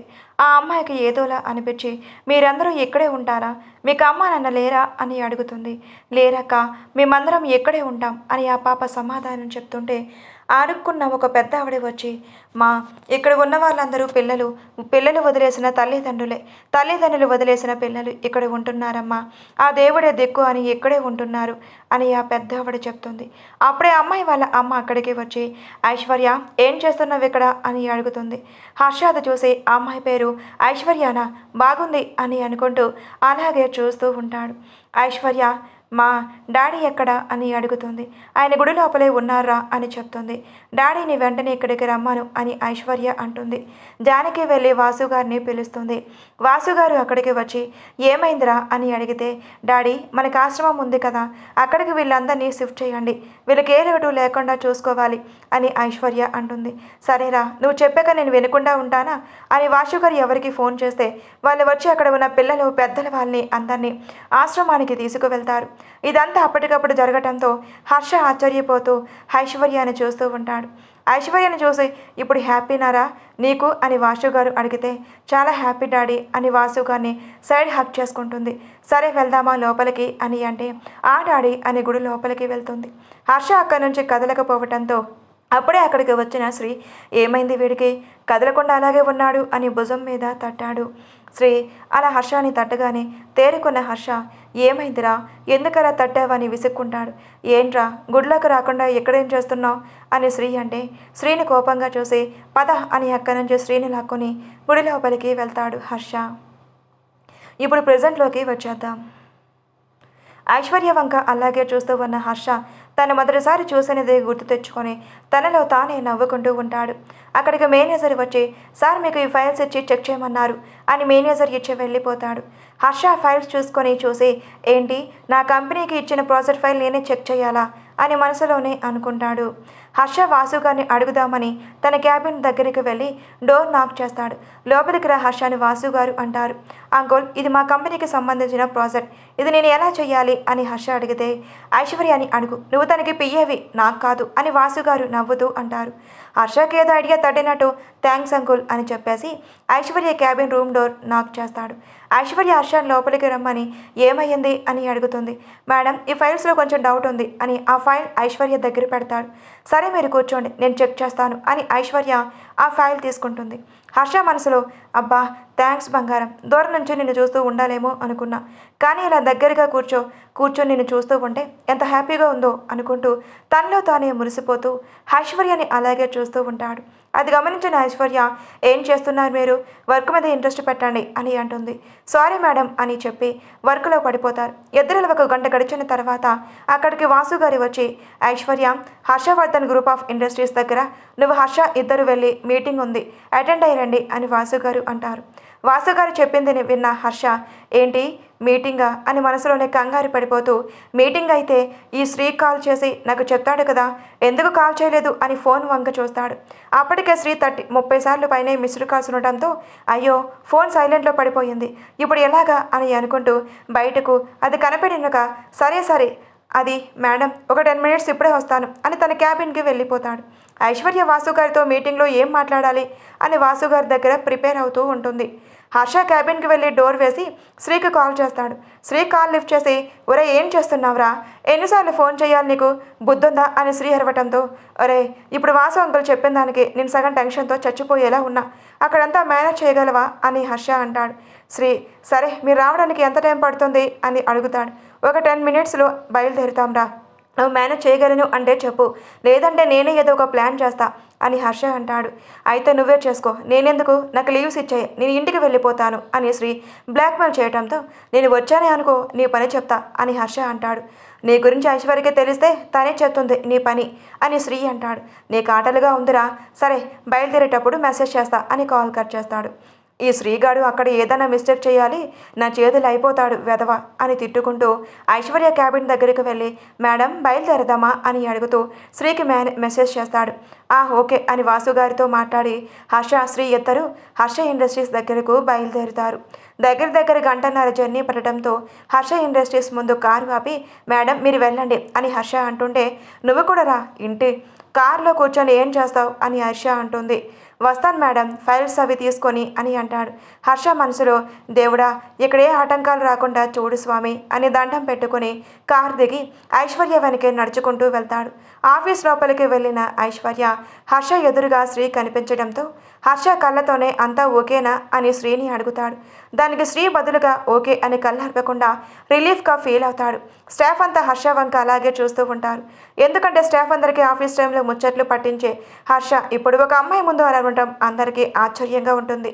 అందులో మేనేజర్ అక్కడికి వచ్చి సార్ మీటింగ్ అరేంజ్ చేశాను అని హర్ష వంక చూసి చెప్తాడు. ఐశ్వర్య ఇతనేంటి మీ వంక చూసి చెప్తున్నాడు అని హర్షని అడుగుతుంది. హర్ష కోపంగా మేనేజర్ వంక చూసి శ్రీకి కళ్ళతో సైగ చేస్తాడు. ఐశ్వర్య చెప్పండి ఎందుకు ఈయన మీ వంక చూశారు అని అడిగితే నాకేం తెలుసు మేడం, నేను మీతో పాటు ఇక్కడికి ఫస్ట్ టైం రావటం అని హర్ష అంటాడు. మేనేజర్ భయంతో వణికిపోతూ ఉంటాడు. అది గమనించిన శ్రీ మేనేజర్ వంక చూసి అతను అంతే మేడం, కొత్త వాళ్ళని చూస్తే అలాగే చూస్తాడు, మీరేం పట్టించుకోకండి అని శ్రీ కవర్ చేయడంతో హర్ష ఊపిరి పీల్చుకుంటాడు. శ్రీ హర్షని ఐశ్వర్యాని మీటింగ్ రూమ్లోకి తీసుకువెళ్ళి కూర్చోబెడతాడు. ఐశ్వర్య అక్కడ ఎవరు లేకపోవడం చూసి ఏమయ్యిందండి ఇక్కడ ఎవరూ లేరు, మరి మీటింగ్ ఎలా స్టార్ట్ చేస్తారు అని ఐశ్వర్య అడుగుతుంది. మేడం ఒక 5 minutes మా సార్ బయలుదేరుతారు అని శ్రీ చెప్తాడు. హర్ష మనసులో ఆలోచిస్తూ ఈ శ్రీగాడు సార్ అన్నాడు అంటే డాడీకి ఇన్ఫార్మ్ చేశాడా నేను ఐశ్వర్య ఇండస్ట్రీలో వర్క్ చేస్తున్నాను అని డాడీకి చెప్పలేదు, మమ్మీ ఏమైనా చెప్పి ఉంటుందా అని ఆలోచిస్తూ ఉంటాడు. అలా ఆలోచిస్తున్న హర్షకి శ్రీ నుంచి ఒక మెసేజ్ వస్తుంది. ఏంటిది వీడి పక్కనే ఉండి మెసేజ్ చేసేస్తున్నాడు అని ఓపెన్ చేసి చూశాడు. అందులో అంకుల్కి నేను ఆల్రెడీ విషయం చెప్పాను, నువ్వు కంగారు పడుకు అని శ్రీ మెసేజ్ పెట్టాడు. ఓకే థ్యాంక్స్ రా అని రిప్లై ఇస్తాడు హర్ష. ఐశ్వర్య మొబైల్లో ఏదో నోటిఫికేషన్ రావడంతో అది చూస్తూ ఉంటుంది. ఇంతలో వీరేంద్ర గారు అక్కడికి వస్తారు. హర్షని చూసి చిన్నగా నవ్వుతూ మీ ప్రెజెంటేషన్ స్టార్ట్ చేయండి అని వీరేంద్ర గారు అంటారు. సరే సరే అని ఐశ్వర్య హర్ష వంక చూస్తుంది. హర్షకి ఎందుకు చూస్తుందో అర్థం అవ్వటంతో ఓకే మేడం అని తల ఊపి ప్రెజెంటేషన్ స్టార్ట్ చేస్తాడు. శ్రీ మనసులో అబ్బా వీడికి తెక్క కుదిరింది, వీడి కంపెనీకి వీడియో ప్రెజెంటేషన్ ఇచ్చుకుంటున్నాడు అని సంతోషపడతాడు. హర్ష ప్రెజెంటేషన్ ఇస్తూనే ఒక పక్క శ్రీ ఏమనుకుంటున్నాడు గమనించి నీకు ఇంటికి వెళ్ళాక ఉంటుందిరా నా చేతిలో అని హర్ష మనసులో అనుకుంటాడు. హర్ష చెప్పడం కంప్లీట్ అవ్వగా ఐశ్వర్య వంక చూశాడు. ఒకేసారి ప్రెజెంటేషన్ కంప్లీట్ అయిపోయింది, ఇంకా మేము వెళ్తాం అని ఐశ్వర్య అంటే వర్క్ ఎప్పుడు స్టార్ట్ చేస్తారు అని వీరేంద్ర గారు అడుగుతారు. రేపటి నుంచి వర్క్ మొదలవుతుంది సార్ అని ఐశ్వర్య అంటుంది. వీరేంద్ర గారు నవ్వుతూ ఐశ్వర్య నువ్వు నన్ను అంకుల్ అని పిలువు, నన్ను సార్ అని పిలవాల్సిన అవసరం లేదు అని అంటారు. ఎందుకు అని ఐశ్వర్య అడిగితే మీ నాన్న నాకు ఫ్రెండ్స్ అందుకే అంకుల్ అని పిలవమని చెప్తున్నాను అని వీరేంద్ర గారు అంటారు. ఓకే అంకుల్ మాకు వర్క్ ఉంది అని హర్షను చూస్తుంది. ఓకే మేడం బయలుదేరుదాం అని హర్ష అంటాడు. ఓకే అంకుల్ మేము ఇంకా వెళ్ళి వస్తాం అని ఐశ్వర్య ముందు నడుస్తుంది. హర్ష థ్యాంక్స్ డాడ్ అని మరోసారి చెప్పి ఐశ్వర్య వెనకే వెళ్తుండగా ఐశ్వర్యకి కాల్ స్లిప్ అయినట్టుగా అనిపించి కింద పడిపోతుంది. వెంటనే హర్ష తన నడుం చుట్టూ చెయ్యవేసి పట్టుకుంటాడు. ఐశ్వర్యకి కింద పడిపోతున్నానేమో అన్న భయంతో గట్టిగా కళ్ళు మూసుకుంటుంది. ఐశ్వర్య భయంతో గట్టిగా హర్ష కాలర్ పట్టుకుంటుంది. తను ఇంకా కళ్ళు మూసుకొని ఉండటంతో హర్ష తను కొన్ని నిమిషాలు అలాగే చూసి తను స్ట్రైట్గా నిలబెట్టి మేడం మీకేం కాలేదుగా అని అడుగుతాడు. ఐశ్వర్య తేరుకొని ఐఎమ్ ఓకే హర్ష అని అంటుంది. హర్ష దూరం జరిగి శ్రీ వంక చూసి ఐశ్వర్య ఉండటంతో సార్ కొంచెం వాటర్ ఇస్తారా అని అడుగుతాడు. శ్రీ హర్ష ఐశ్వర్య అంత దగ్గరగా ఉండటంతో వాళ్ళని తన ఫోన్లో ఫోటో తీసి హర్షకి సెండ్ చేసి వాళ్ళని అలా చూస్తూ ఉంటాడు. ఇంతలో హర్ష వాటర్ తాగడంతో శ్రీ తేరుకొని అక్కడ ఉన్న వాటర్ బాటిల్ తీసుకొని ఇస్తాడు. ఐశ్వర్యకి వాటర్ తాగించి ఇంక వెళ్దామా మేడం అని ఐశ్వర్యం తీసుకొని బయటకు వెళ్ళిపోతాడు. శ్రీ వీరేంద్ర గారి వంక చూసి అంకుల్ ఐశ్వర్య మీకు నచ్చిందా అని అడుగుతాడు. నచ్చబట్టే కదా శ్రీ తన అంకుల్ అని పిలవమని చెప్పాను అని వీరేంద్ర గారు అంటారు. థ్యాంక్స్ అంకుల్ మీరు ఆంటీ వాడికి సపోర్ట్ చేస్తున్నారు అని శ్రీ అంటాడు. అసలు థ్యాంక్స్ నీకు చెప్పాలి శ్రీ అని వీరేంద్ర గారు అంటారు. ఎందుకు అంకుల్ అని శ్రీ అంటే హర్షకు చిన్నప్పటి నుంచి మంచి ఫ్రెండ్ అయి తను ఇప్పటి వరకు సొంత అన్నదమ్ములా చూసుకుంటూ వస్తున్నాం, నీకు మేము ఎప్పటికీ రుణపడి ఉంటాం శ్రీ అని వీరేంద్ర గారు అంటారు. అయ్యో అంకుల్ మీరు ఎలా అనకండి, నాకు వాడంటే చిన్నప్పటి నుంచి చాలా ఇష్టం అని శ్రీ అంటాడు. సరే శ్రీ ఆఫీస్ అయిపోయాక ఇంటికి వచ్చే నేను వెళ్తున్నాను, మీ ఆంటీ ఒక్కడితే ఉంటుంది అని వీరేంద్ర గారు అక్కడి నుంచి వెళ్ళిపోతారు. శ్రీ మనసులోనే దేవుడా హర్షని ఐశ్వర్యాన్ని దగ్గర చెయ్యవయ్యా అని దండం పెట్టుకుంటాడు. ఐశ్వర్య హర్ష ఆఫీస్ నుంచి బయటకు రావడంతో వాళ్ళ కోసమే డ్రైవర్ వెయిట్ చేస్తూ ఉంటాడు. ఐశ్వర్య వెళ్ళి కారులో కూర్చుంటూ హర్ష వంక చూస్తుంది. హర్ష కూడా వెళ్ళి కారులో కూర్చుంటాడు. ఇద్దరు కారులో కూర్చున్నాక డ్రైవర్ కార్ స్టార్ట్ చేస్తాడు. హర్ష వాచ్లో టైం చూసుకో. హోగాడ్, టైం 1:30 అయ్యింది, బాగా ఆకలి వేస్తుంది అని అనుకుంటూ ఐశ్వర్య వంక చూశాడు. ఐశ్వర్య మొబైల్ చూడటం మునిగిపోతూ ఇప్పుడు ఈ మేడంని అడిగితే ఏమనుకుంటుందో ఏమో అని అనుకుంటూ ఉంటాడు. అంతలో ఐశ్వర్య డ్రైవర్ ఒక రెస్టారెంట్ ముందు కారు ఆపండి అని చెప్తుంది. ఓకే మేడం అని డ్రైవర్ అనడంతో హర్ష ఐశ్వర్యని అలానే చూస్తూ ఉంటాడు. ఐశ్వర్యకి హర్ష చూడటం తెలుస్తుంటే ఎందుకలా చూస్తున్నావు, రెస్టారెంట్కి వెళ్తున్నాం కదా అక్కడ తిను అని అంటుంది. మేడం నాకు ఆకలేస్తుంది అని మీకెలా తెలుసు అని హర్ష అంటాడు. టైం 1:30 అయితే ఎవరికైనా ఆకలి వేస్తుంది అని ఐశ్వర్య అంటుంది. థ్యాంక్ యూ మేడం అని హర్ష ఫోన్ చూస్తూ ఉంటాడు. డ్రైవర్ రెస్టారెంట్ రావడంతో మేడం రెస్టారెంట్ వచ్చింది, మీరు వెళ్ళి లంచ్ చేసి రండి అని డ్రైవర్ అంటాడు. మీరు కూడా రండి అని డ్రైవర్కి చెప్తుంది. ఐశ్వర్య నేను ఎందుకులే మేడం, మీరు వెళ్ళి రండి అని అంటే మాతో కూర్చోవడానికి నీకు ఇబ్బందిగా ఉంటే వేరే ప్లేస్లో కూర్చొని తిందువు, లోపలికి రా అని డ్రైవర్ని కూడా తీసుకువెళ్తుంది. హర్ష ఐశ్వర్య మంచి మనసు ముందే తెలుసు కనుక ఇప్పుడు ఇంకా డ్రైవర్ ఆకలి గురించి కూడా పట్టించుకోవడం చూసి హర్షకు ఐశ్వర్య మీద ఇంకా బాగా నచ్చేస్తుంది. సరే మీరు ఇక్కడ కూర్చోండి, మేము వేరే చోట కూర్చుంటామని డ్రైవర్కి చెప్పి తనకి ఫుడ్ ఆర్డర్ ఇచ్చేసి వెళ్ళి వేరే ప్లేస్లో కూర్చొని వాళ్ళ ఆర్డర్ పెట్టుకుని తింటారు. ఐశ్వర్య హర్ష ప్రాజెక్ట్ గురించి మాట్లాడుతూ మేడం నాకు ఒక డౌట్, నేను మిమ్మల్ని అడగవచ్చా అని హర్ష అంటాడు. ఏంటో అడగండి అని ఐశ్వర్య అంటుంది. మేడం మీరు ఎందుకు ఫేస్ ఎప్పుడు చూసినా గుర్రుగా పెట్టుకొని ఉంటారు అని హర్ష అంటాడు. ఐశ్వర్య హర్ష వంక కోపంగా చూస్తూ నేను ఎలా ఉంటే మీకెందుకండి, మీరు జస్ట్ నాకు పియ్యే అంతే, మీ వర్క్ అని ఐశ్వర్య అంటుంది. ఓకే మేడం, కానీ నాది ఒక చిన్న సజెషన్, మీరు నన్ను అండి అని పిలవక్కర్లేదు, నా పేరు హర్ష అలానే పిలవండి అని హర్ష అంటాడు. ఓకే ఇక నుంచి నేను మిమ్మల్ని అలాగే పిలుస్తాను అని ఫుడ్ తినటం కంటిన్యూ చేస్తుంది. హర్ష మనసులో వామో ఈ ఐషు మామూలుగా లేదు, ఏది మాట్లాడినా సీరియస్గా చూస్తుంది, తను కొన్ని రోజులు ఇలాగే వదిలేస్తే ఏమైపోతుందో ఏమో అని మనసులో అనుకుంటూ పైకి మాత్రం ఐశ్వర్య వంక చూసి నవ్వుతూ ఫుడ్ కంప్లీట్ చేస్తాడు. హర్ష వాళ్ళ ఇద్దరు ఫుడ్ తినేయటంలో ఐశ్వర్య డ్రైవర్ వంక చూస్తుంది. డ్రైవర్ ఇంకా తింటూ ఉంటాడు. ఐశ్వర్య మీరు ఇంకేమైనా రిజర్ట్ ఏమైనా ఆర్డర్ చేస్తారా అని అడుగుతుంది. లేదు మేడం నాకేమీ వద్దు అని హర్ష అంటాడు. ఓకే అని తన కోసం butter scotch ice cream order ఇస్తుంది. అది రావడంతో ఐశ్వర్య చాలా ఇష్టంగా తింటుంది. ఐస్ క్రీమ్ అంటే హర్షకి చాలా ఇష్టం. తన నాలికను చప్పరించుకుంటూ కూర్చొని ఐశ్వర్యని చూస్తూ ఉంటాడు. అది గమనించిన ఐశ్వర్య నీకు కావాలంటే ఆర్డర్ పెట్టుకో, నా వంకలా చూడకు అని అంటుంది. ఓకే మేడం అని హర్ష వెయిటర్ని పిలిచి తనకు ఐస్ క్రీమ్ ఆర్డర్ చేసుకుంటాడు. వాళ్ళ ఐస్ క్రీమ్ ఫినిష్ చేసేలోపు డ్రైవర్ లంచ్ తినేయటంలో ఇంకా వెళ్దామని ఇద్దరు బిల్ పే చేసి బయటకు రాబోతుండగా తనకి ఒక అతను ఎదురు పడతాడు. అతన్ని చూసిన ఐశ్వర్య అలానే చూస్తూ ఉంటుంది. అతని పరీక్షగా చూసిన ఐశ్వర్య మీరేంటి ఇక్కడ అని అడుగుతుంది. అమ్మ ఐశ్వర్య ఎలా ఉన్నావు అని ఆయన అడిగితే నేను బాగున్నాను మావయ్య, అత్తయ్య కూడా వచ్చిందా అని అడుగుతుంది. ఆయన వచ్చిందమ్మా అక్కడ ఉంది అని అటుపక్క చూపిస్తారు. సరే మావయ్య మేము బయలుదేరుతామని వెళ్ళబోతుండగా అమ్మ ఐశ్వర్య ఒక్క నిమిషం ఉండరా అని అడుగుతాడు. ఏంటి మావయ్య అని ఐశ్వర్య అలాగే చూస్తూ ఉంటుంది. అయినా వాళ్ళ ఆవిడ దగ్గరికి వెళ్ళి సురేఖ ఐశ్వర్య కనిపించింది అని చెప్పగానే ఆవిడ కళ్ళ నిండా నీళ్లు పెట్టుకొని ఎక్కడ కృష్ణ అని అడుగుతుంది. అదిగో అక్కడ ఉంది పద వెళ్దామని ఆవిడని తీసుకొని వెళ్తుండగా అక్కడికి వచ్చిన కిరణ్ అంకుల్ ఎక్కడికి వెళ్తున్నారు అని అడుగుతాడు. ఐశ్వర్యను చూశానురా అని చెప్తాడు. సరే పదండని ముగ్గురు అక్కడికి వెళ్ళి ఐశ్వర్యను చూసి సంతోషంగా మాట్లాడతారు. ఐశ్వర్య మాట్లాడుతున్న తన కళ్ళల్లో బాధ అందరికీ తెలుస్తూ ఉంటే కృష్ణగారి మమ్మల్ని క్షమించరా, ఐశ్వర్య దేవిలా చేస్తాడని మేము ఎప్పుడూ అనుకోలేదు అని అంటాడు. దేవుబాబు చేసిన తప్పుకి మీరేం చేస్తారు మావయ్య అని ఐశ్వర్య అంటుంటే అసలు తప్పంతా నాదేరా, నాకు వాడి గురించి అంతా తెలిసి కూడా నేను మీకు నిజం చెప్పలేకపోయాను, నన్ను క్షమించరా అని కిరణ్ అంటాడు. పర్వాలేదు అన్నయ్య, ఇప్పుడు దేవుబాబు ఎలా ఉన్నాడు అని అడుగుతుంది.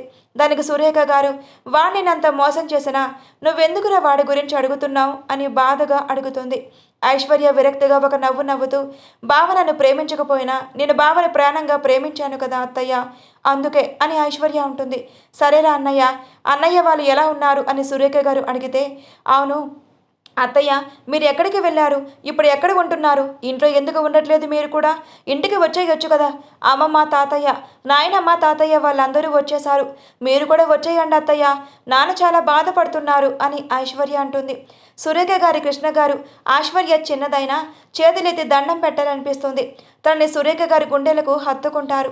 వస్తాం రా, తప్పకుండా వస్తాం, నీ పెళ్ళిగాని సురేఖ గారు అంటారు. ఐశ్వర్య ఒక చిన్న నవ్వు నవ్వి సరే అత్తయ్య మీరు రండి నేను వెళ్తాను ఇంటికి అని వెళ్ళబోతుండగా ఒక అమ్మాయి బాబుని ఎత్తుకొని అక్కడికి వస్తుంది. ఆంటీ మీరేంటి ఇక్కడ ఉన్నారు అని ఆ అమ్మాయి అడిగితే కావ్య తిని నీకు గుర్తుందా అని అడుగుతుంది. ఆ అంటే ఐశ్వర్య కదా అని ఆ అమ్మాయి అంటే అవును అని సురేఖ గారు చెప్తారు. ఐశ్వర్య మావయ్య ఎవరి అమ్మాయి అని అడిగితే తను దేవ్ వైఫ్రా అని అంటారు. కృష్ణ గారు హో అవునా సరే మావయ్య మేము బయలుదేరుతాం అని వెళ్ళబోతుండగా హాయ్ ఐశ్వర్య అని ఒక గొంతు వినిపిస్తుంది. తనకు ఆ గొంతు బాగా తెలుసు కాబట్టి తన కళ్ళల్లో నీళ్లు ఉబికి వస్తున్నా కంట్రోల్ చేసుకుని ఇటు తిరిగి అతన్ని చూస్తుంది. దేవ్ పొగరుగా అక్కడికి వచ్చి నుంచుని ఎలా ఉన్నావు అని అడుగుతాడు. హర్షకైతే అక్కడ దేవుని చూసి కోపంతో వాని కొట్టాలి అన్నంత కోపంగా చూస్తూ ఉంటాడు. కృష్ణ గారు హర్షాన్ని గమనించి ఇతేంటి ఇక్కడ అని మనసులో అనుకుంటాడు. ఐశ్వర్య బాగున్నాను బావా మీరెలా ఉన్నారు అని తడబడుతూనే అడుగుతుంది. నాకేం నేనెక్కడున్నా బాగానే ఉంటా నేను తిను తెలుసా అని కావ్య భుజం చుట్టూ చెయ్యవేసి దగ్గరికి లాక్కుంటాడు. ఐశ్వర్యకి బాధగా అనిపించినా ఇప్పుడే మామయ్య వాళ్ళు పరిచయం చేశారు బావా సరే మేము వెళ్తామని అక్కడి నుంచి కార్ పార్కింగ్ ఏరియాలోకి వెళ్తారు. డ్రైవర్ కార్ స్టార్ట్ చేసి ఉండటంతో కార్ ఎక్కి హర్ష మీరు ఇంటికి వెళ్ళిపోతారా అని అడుగుతుంది. ఓకే మేడం అని హర్ష మళ్ళీ హోటల్ లోపలికి వెళ్ళి దేవ్ ముందు నిలబడి ఇంకోసారి ఐశ్వర్య జీవితంలోకి రావాలని చూడకు అని అంటాడు. దేవ్ గర్వంగా అసలు నువ్వెవడరా నాకు చెప్పడానికి అని హర్ష కాలర్ పట్టుకోబోతుండగా నేనెవరో నీకు తెలియదు మీ నాన్నకి తెలుసు ఆయన పక్కనే ఉన్నారుగా ఆయన అడుగు చెప్తారు అని అక్కడి నుంచి హర్ష డ్రైవర్కి ఫోన్ చేయడంతో కార్ వచ్చి హర్షని తీసుకువెళ్తుంది. ఐశ్వర్య కారులో కూర్చొని గట్టిగా ఏడుస్తూ ఉంటుంది. డ్రైవర్కి ఐశ్వర్య జీవితంలో జరిగిన దాంతో తెలిసి ఆయన కూడా బాధపడుతూ ఉంటారు. కార్ ఇంటి ముందు ఆపగానే ఐశ్వర్య కార్ డోర్ తీసుకొని రూమ్లోకి వెళ్ళి డోర్ వేసుకొని మంచం మీద పడుకొని గట్టిగా ఏడుస్తుంది. జానకి గారు ఐశ్వర్య టైం వినిపించి రూమ్లో నుంచి బయటకు వచ్చి చూస్తారు. అక్కడ డ్రైవర్ కనిపించడంతో ఏమైంది అని అడిగితే హోటల్లో భోజనం చేసి వస్తుండగా దేవ్ వాళ్ళు కనిపించని విషయం చెప్తాడు. జానకి గారు సరే నువ్వు వెళ్ళు అని డ్రైవర్ని పంపించేసి తను అక్కడే హాల్లో నిలబడి ఇప్పుడు ఐశ్వర్యని కంట్రోల్ చేయటం చాలా కష్టం అనుకుని తనే నార్మల్ అవుతుంది అని తను కూడా హాల్లో ఏడుస్తూ ఉంటుంది. హర్ష ఇంటికి వెళ్ళి కోపంగా రూమ్లోకి వెళ్ళి రూమ్లో ఉన్న వస్తువులన్నీ పగలగొడతాడు. ఆ సౌండ్ విన్న సావిత్రి గారు పరిగెత్తుకుంటూ వెళ్ళి ఏమైంది హర్ష ఎందుకలా చేస్తున్నావు అని అడుగుతుంది. మామ్ ఆ దేవుగాడు కనిపించాడు అని హోటల్లో జరిగిందంతా ఆవిడికి చెప్పి బాధగా ఆవిడ వల్ల తల పట్టుకొని ఒళ్ళో తడపెట్టుకొని పడుకుంటాడు. సావిత్రి గారు తొందరలో నీకు మంచి రోజులు వస్తాయని మనసులో అనుకుంటూ ఉంది. ఐశ్వర్య రూమ్లోకి వెళ్ళి ఏడ్చి తన గతంలోకి వెళ్తుంది. హాయ్ ఫ్రెండ్స్ గతంలోకి వెళ్ళబోయే ముందు అందరికీ ఒక చిన్న ఇన్ఫర్మేషన్ అదేంటంటే హర్ష ఐశ్వర్యని ఎలా లవ్ చేశాడు ఐశ్వర్య పాస్ట్ మొత్తం ఒకేసారి కంప్లీట్ చేయాలనుకుంటున్నాను. తర్వాత మనం ప్రెజెంట్లోకి వెళ్ళి హ్యాపీగా చదువుకోవచ్చు. అందుకే గతం మొత్తం ఒకేసారి చెప్పేద్దాం అనుకుంటున్నా. లేదంటే అక్కడ కొంచెం ఇక్కడ కొంచెం మళ్ళీ ప్రెజెంట్ మిస్ అయినట్టుగా ఉంటుంది కదా అందుకు. గతం వాసుగారి కాలేజ్ డేస్లో నుంచి జానకి గారు లవ్ చేశారు. ఆ విషయం ఇంట్లో చెప్పి పెళ్లికి ఒప్పిస్తారు. జానకి గారి ఇంట్లో కూడా వాసుగారి పేరెంట్స్ మాట్లాడతారు. ఇరు కుటుంబ సభ్యులు పెళ్లికి ఒప్పుకోవడంతో వాసుగారు జానకి గారి పెళ్లి చేస్తారు. అలా వారు సంతోషంగా హ్యాపీగా లైఫ్ ఎంజాయ్ చేస్తూ ఉంటారు. జానకి వాళ్ళ అన్నయ్య కృష్ణ గారికి సురేఖ గారు అంటే చాలా ఇష్టం. ఆమెను మనసులోనే ఆరాధిస్తూ ఉంటాడు. జానకి గారికి అనుమానం వచ్చి కృష్ణ గారిని అడిగితే అవునరా నేను సురేఖని ఇష్టపడుతున్నాను తను ఒప్పుకుంటే పెళ్లి చేసుకుంటాను అని జానకి గారితో చెప్తాడు. జానకి గారి విషయమే వాసు గారితో చెబుతుంది. సరే వాళ్ళు ఇద్దరు ఇష్టపడితే మనదేముంది అమ్మా నాన్నతో మాట్లాడి పెళ్లి చేద్దామని వాసుగారు అంటారు. వాసుగారు సురేఖ గారిని పిలిచి నీకు కృష్ణ అంటే ఇష్టమేనా అని అడుగుతారు. నాకు ఇష్టమే అన్నయ్య అని సురేఖ గారు అంటే వాసుగారు ఇరు కుటుంబ సభ్యులు పెళ్లి గురించి చెప్తారు. వారు ఆ పెళ్లి కూడా ఒప్పుకోవడంతో అందరూ ఒక చోటే ఉండొచ్చు సంతోషంగా అని పెద్దలు కూడా అనుకుంటారు. ఇది వరకు ముందే వేరే ఊర్లో ఉన్నా ఇప్పుడు పిల్లలు ఇష్టపడి పెళ్లి చేసుకుంటున్నారు కాబట్టి పక్కపక్కన ఇల్లు తీసుకొని సంతోషంగా ఉంటారు. సురేఖ గారు నెల తప్పటంతో ఆ విషయం అందరికీ చెప్తారు. జానకి గారికి మాకంటే ముందు పెళ్ళైనా వాళ్ళకి ప్రెగ్నెన్సీ వచ్చిందని కొంచెం ఇబ్బందిగా అనిపిస్తుంది. ఆ విషయమే వాసు గారితో మాట్లాడితే మనం ముందే ప్లాన్ చేసుకున్నాం కదా నేను బిజినెస్ స్టార్ట్ చేశాక మన పిల్లల గురించి ఆలోచించాలని అని జానకి గారు బాధపడకుండా చూసుకుంటారు. సురేఖ గారికి అబ్బాయి పుట్టడంతో ఇంటికి వారసుడు వచ్చాడు అని అందరూ సంతోషంగా వాడిని మురిపంగా చూసుకుంటూ ఉంటారు. తర్వాత జానకి గారి ప్రెగ్నెన్సీ రావడంతో తన చిన్నపిల్ల డ్రీమ్స్ చేస్తూ ఉంటారు. సురేఖ కొడుకుని పిలిచి రే నీకు మీ ఆవిడ పుట్టబోతుంది అని చెప్తారు. అవునా ఎవరమ్మా అని దేవ్ అడుగుతాడు. ఇంకెవర్రా మీ అత్త కడుపులో ఉంది అని సురేఖ అంటుంది. జానకి గారికి ఆడపిల్ల పుట్టడంతో వాసు గారు ఏ పని మొదలుపెట్టినా అన్నిట్లో కలిసి వస్తూ ఉంటుంది. అందరూ ఐశ్వర్యని గారాబంగా చూస్తూ ఉంటారు. అప్పటి వరకు ఫస్ట్ ప్రయారిటీ మొత్తం దేవుకి ఇచ్చినట్టు తర్వాత ఐశ్వర్య పుట్టాక దేవుని అసలు పట్టించుకోనట్టు దేవు మనసులో ఫీల్ అయిపోతూ ఉంటాడు. దేవ్ ఐశ్వర్య పెరిగే కొద్దీ దేవ్ మనసులో ఐశ్వర్య అంటే కోపం ఉన్నా పైకి మాత్రం తన ప్రాణం కన్నా ఎక్కువగా ప్రేమించినట్టు నటిస్తూ ఉంటాడు. అదేమీ తెలియని ఐశ్వర్య దేవ్ అంటే ప్రాణంగా ఉంటుంది. చిన్నప్పటి నుంచి ఒకే ఇళ్ళ దగ్గర పెరిగిన చనువుతోటి దేవ్ ఎక్కడ చదివితే అక్కడే చదువుతుంది. దేవ్ 10th క్లాస్కి రాగా ఐశ్వర్య 8th క్లాస్లో ఉంటుంది. ఐశ్వర్య క్లాస్మేట్ దేవ్ మంచివాడు కాదు, నువ్వు మీ బావైనా తన దగ్గర అంత చనువుగా ఉండదు అని వాళ్ళ క్లాస్మేట్స్ ఎంత చెబుతున్నా ఐశ్వర్య నమ్మదు. ఐశ్వర్య ముందు దేవ్ ఇన్నోసెంట్గా నటిస్తూ ఉంటాడు. కానీ ఐశ్వర్య లేనప్పుడు అమ్మాయిలతో ఫ్లర్ట్ చేస్తూ 10th క్లాస్ ఏజ్లోనే అన్ని అలవాట్లు నేర్చుకున్నాడు. అవేం తెలియని ఐశ్వర్య దేవ్కి నేనంటే ఎంత ఇష్టమో అని చిన్న వయసులోనే తన మీద ఒకలాంటి అభిప్రాయాన్ని పెంచుకుంది. దేవ్ 10th క్లాస్ పూర్తి చేసి ఇంటర్కి కాలేజ్లో జాయిన్ అవుతాడు. ఐశ్వర్య 9th చదువుతూ ఉంటుంది. ఐశ్వర్యకి తన ఫ్రెండ్స్ ఎంత చెప్పినా అవన్నీ ఏం పట్టించుకోకుండా దేవ్ నేను పెళ్లి చేసుకునేది అని వాళ్ళ అమ్మమ్మ నాయనమ్మ చెప్పిన మాటలు విని ఫ్రెండ్స్తో కూడా మాట్లాడేది కాదు. దేవ్ ఇంటర్ కంప్లీట్ అయిపోవడంతో డిగ్రీలో జాయిన్ అవుతాడు. ఐశ్వర్య 10th కంప్లీట్ చేసి దేవ్ చదివిన కాలేజ్లోనే ఇంటర్కి జాయిన్ అవుతుంది. ఐశ్వర్య గేట్ దగ్గర నుంచి వస్తుండటంతో తను చూసిన హర్ష అలా ఫ్రీజ్ అయిపోతాడు. వైట్ కలర్ లాంగ్ ఫ్రాక్తో ప్రిన్సెస్లా ఉంటుంది మన ఐశ్వర్య. తను అలా చూసి ఫ్రీజ్ అయిపో అలాగే స్టాచ్యూలో నిలబడిన హర్ష దగ్గరకు శ్రీ వస్తాడు. ఏంట్రా ఇప్పుడు వచ్చావు, కాలేజ్కి వెళ్ళట్లేదా అని అడుగుతాడు. అంటే మన హర్షబాబు చదివే వేరే కాలేజ్లో. శ్రీ ఎంత పిలిచినా పలకపోవడంతో ఏమైందిరా ఎటు చూస్తున్నావు అని అటు చూసిన శ్రీకి ఎదురుగా మన ఐశ్వర్య కనపడుతుంది. అంతలో దేవ్ ఐశ్వర్య దగ్గరికి వచ్చి తనను తీసుకుని వెళ్ళి తన క్లాస్ రూమ్ చూపించి, సరే నువ్వు ఎక్కడే ఉండు, నేను సాయంత్రం ఇంటికి వెళ్ళేటప్పుడు ఇద్దరం కలిసే వెళ్దాం, నాకు కొంచెం పని ఉంది అని అక్కడి నుంచి వెళ్ళిపోతాడు. హర్ష దేవ్ ఐశ్వర్య చేపట్టుకోవడం నచ్చకపోవడంతో ఎవడ్రవాడు ఆ అమ్మాయి చేపట్టుకున్నాడు అని హర్ష అసహనంగా శ్రీని అడుగుతాడు. నేను కనుక్కొని చెప్తారా, నో టెన్షన్. అవును ఈ అమ్మాయి నీకు ముందే తెలుసా అని శ్రీ అడుగుతాడు. ఆ అమ్మాయి నాకు తెలుసు, కానీ నేను ఆ అమ్మాయికి తెలియదు. ఆ రోజు గుడిలో ఒక అమ్మాయిని చూశాను అని చెప్పాను కదా, తనే ఈ అమ్మాయి అని హర్ష అంటాడు. అవునా, చాలా బాగుందిరా మా చెల్లి. సరే నేను తన గురించి కనుక్కొని నీకు చెప్తాను, నువ్వేం టెన్షన్ పడకు, వెళ్ళు కాలేజ్ టైం అవుతుంది అని అనటంతో అక్కడి నుంచి హర్ష కాలేజ్కి వెళ్ళిపోతాడు. దేవ్ ఐశ్వర్యకి చెప్పేసి తన క్లాస్కి వెళ్ళి అక్కడే కూర్చున్న అమ్మాయి దగ్గరికి వెళ్ళి, ఏంటి ప్రపోజ్ చేస్తుంటే ఎక్కువ చేస్తున్నావు, నీకు ఎన్నిసార్లు నేను ప్రపోజ్ చేయాలి అని దేవ్ కోపంగా అడుగుతాడు. మీరంటే నాకు ఇష్టం లేదని నేను ముందే చెప్పాను కదా, ఎందుకు పెద్దాక నా వెంట పడతారు, నాకు మీరంటే ఇష్టం లేదు, నాకు ఆల్రెడీ మ్యారేజ్ ఫిక్స్ అయ్యింది అని కావ్య అంటుంది. సరే చూస్తా నువ్వెందుకు యాక్సెప్ట్ చేయవు అని కావ్యాన్ని బెదిరించినట్టుగా మాట్లాడి అక్కడి నుంచి దేవ్ వెళ్ళిపోతాడు. దేవ్ మాట్లాడినప్పుడు క్లాస్ రూమ్లో ఎవరు ఉండరు. అక్కడ డోర్ దగ్గర కిరణ్ ఎదురు చూస్తూ ఉంటాడు. కిరణ్ చూసి ఈ విషయం ఎవరితో చెప్పకు అని అక్కడి నుంచి వెళ్ళిపోతాడు. కిరణ్ మనసులో అసహనంగా ఫీల్ అవుతూ, ఏంటి వీడు అంత ఇష్టంగా ప్రేమించే ఐశ్వర్యని పెట్టుకొని ఈ కావ్య వెంట పడుతున్నాడు, తనకు ఆల్రెడీ మ్యారేజ్ ఫిక్స్ అయ్యిందని కాలేజ్లో మొత్తం తెలుసు, ఆయన కావ్య అంటే ఇష్టమని తన చుట్టూ తిరుగుతాడు, మరి ఐశ్వర్యాన్ని ఏం చేద్దాం అనుకుంటున్నాడు, తనంటే ఇష్టం లేనప్పుడు తనతోనే చెప్పొచ్చు కదా అని కిరణ్ ఫీల్ అవుతూ ఉంటాడు. ఒకవేళ కిరణ్ ఏదైనా చెప్తే దేవ్ కిరణ్ వాళ్ళ ఫ్యామిలీని ఏమైనా చేస్తాడన్న భయపడి ఎవరికీ చెప్పడు. శ్రీ ఐశ్వర్య గురించి తెలుసుకొని హర్ష చూద్దామని కాల్ చేస్తే హర్ష కాల్ లిఫ్ట్ చేయడు. టైం చూసి 6 అవ్వడంతో వీడి కాలేజ్ నుంచి ఇంటికి వెళ్ళిపోయి ఉంటాడు. నేను ఇంటికి వెళ్ళిపోతే ఒకసారి ఆంటీని చూసినట్టు ఉంటుంది అని శ్రీ హర్ష వాళ్ళ ఇంటికి వెళ్తాడు. శ్రీ వెళ్ళినప్పటికీ హర్ష హాల్లో కూర్చొని ఐశ్వర్య గురించి ఆలోచిస్తూ ఉంటాడు. శ్రీ ఐశ్వర్య గురించి, వాళ్ళ ఫ్యామిలీ గురించి, దేవ్ గురించి ఇన్ఫర్మేషన్ తెలుసుకొని మొత్తం హర్షకి చెప్తాడు. హర్ష, మరి వాడికి ఐశ్వర్య ఇష్టం లేనప్పుడు అది ముందే చెప్పొచ్చు కదరా, కాలేజ్లో అందరినీ బెదిరించి కావ్య విషయం ఎవరికి చెప్పకుండా దాచడం ఎందుకు అని హర్ష శ్రీని అడుగుతాడు. అదేమో నాకు తెలియదురా, కానీ వాళ్ళ ఇద్దరు బావమర్దలు అని శ్రీ అంటాడు.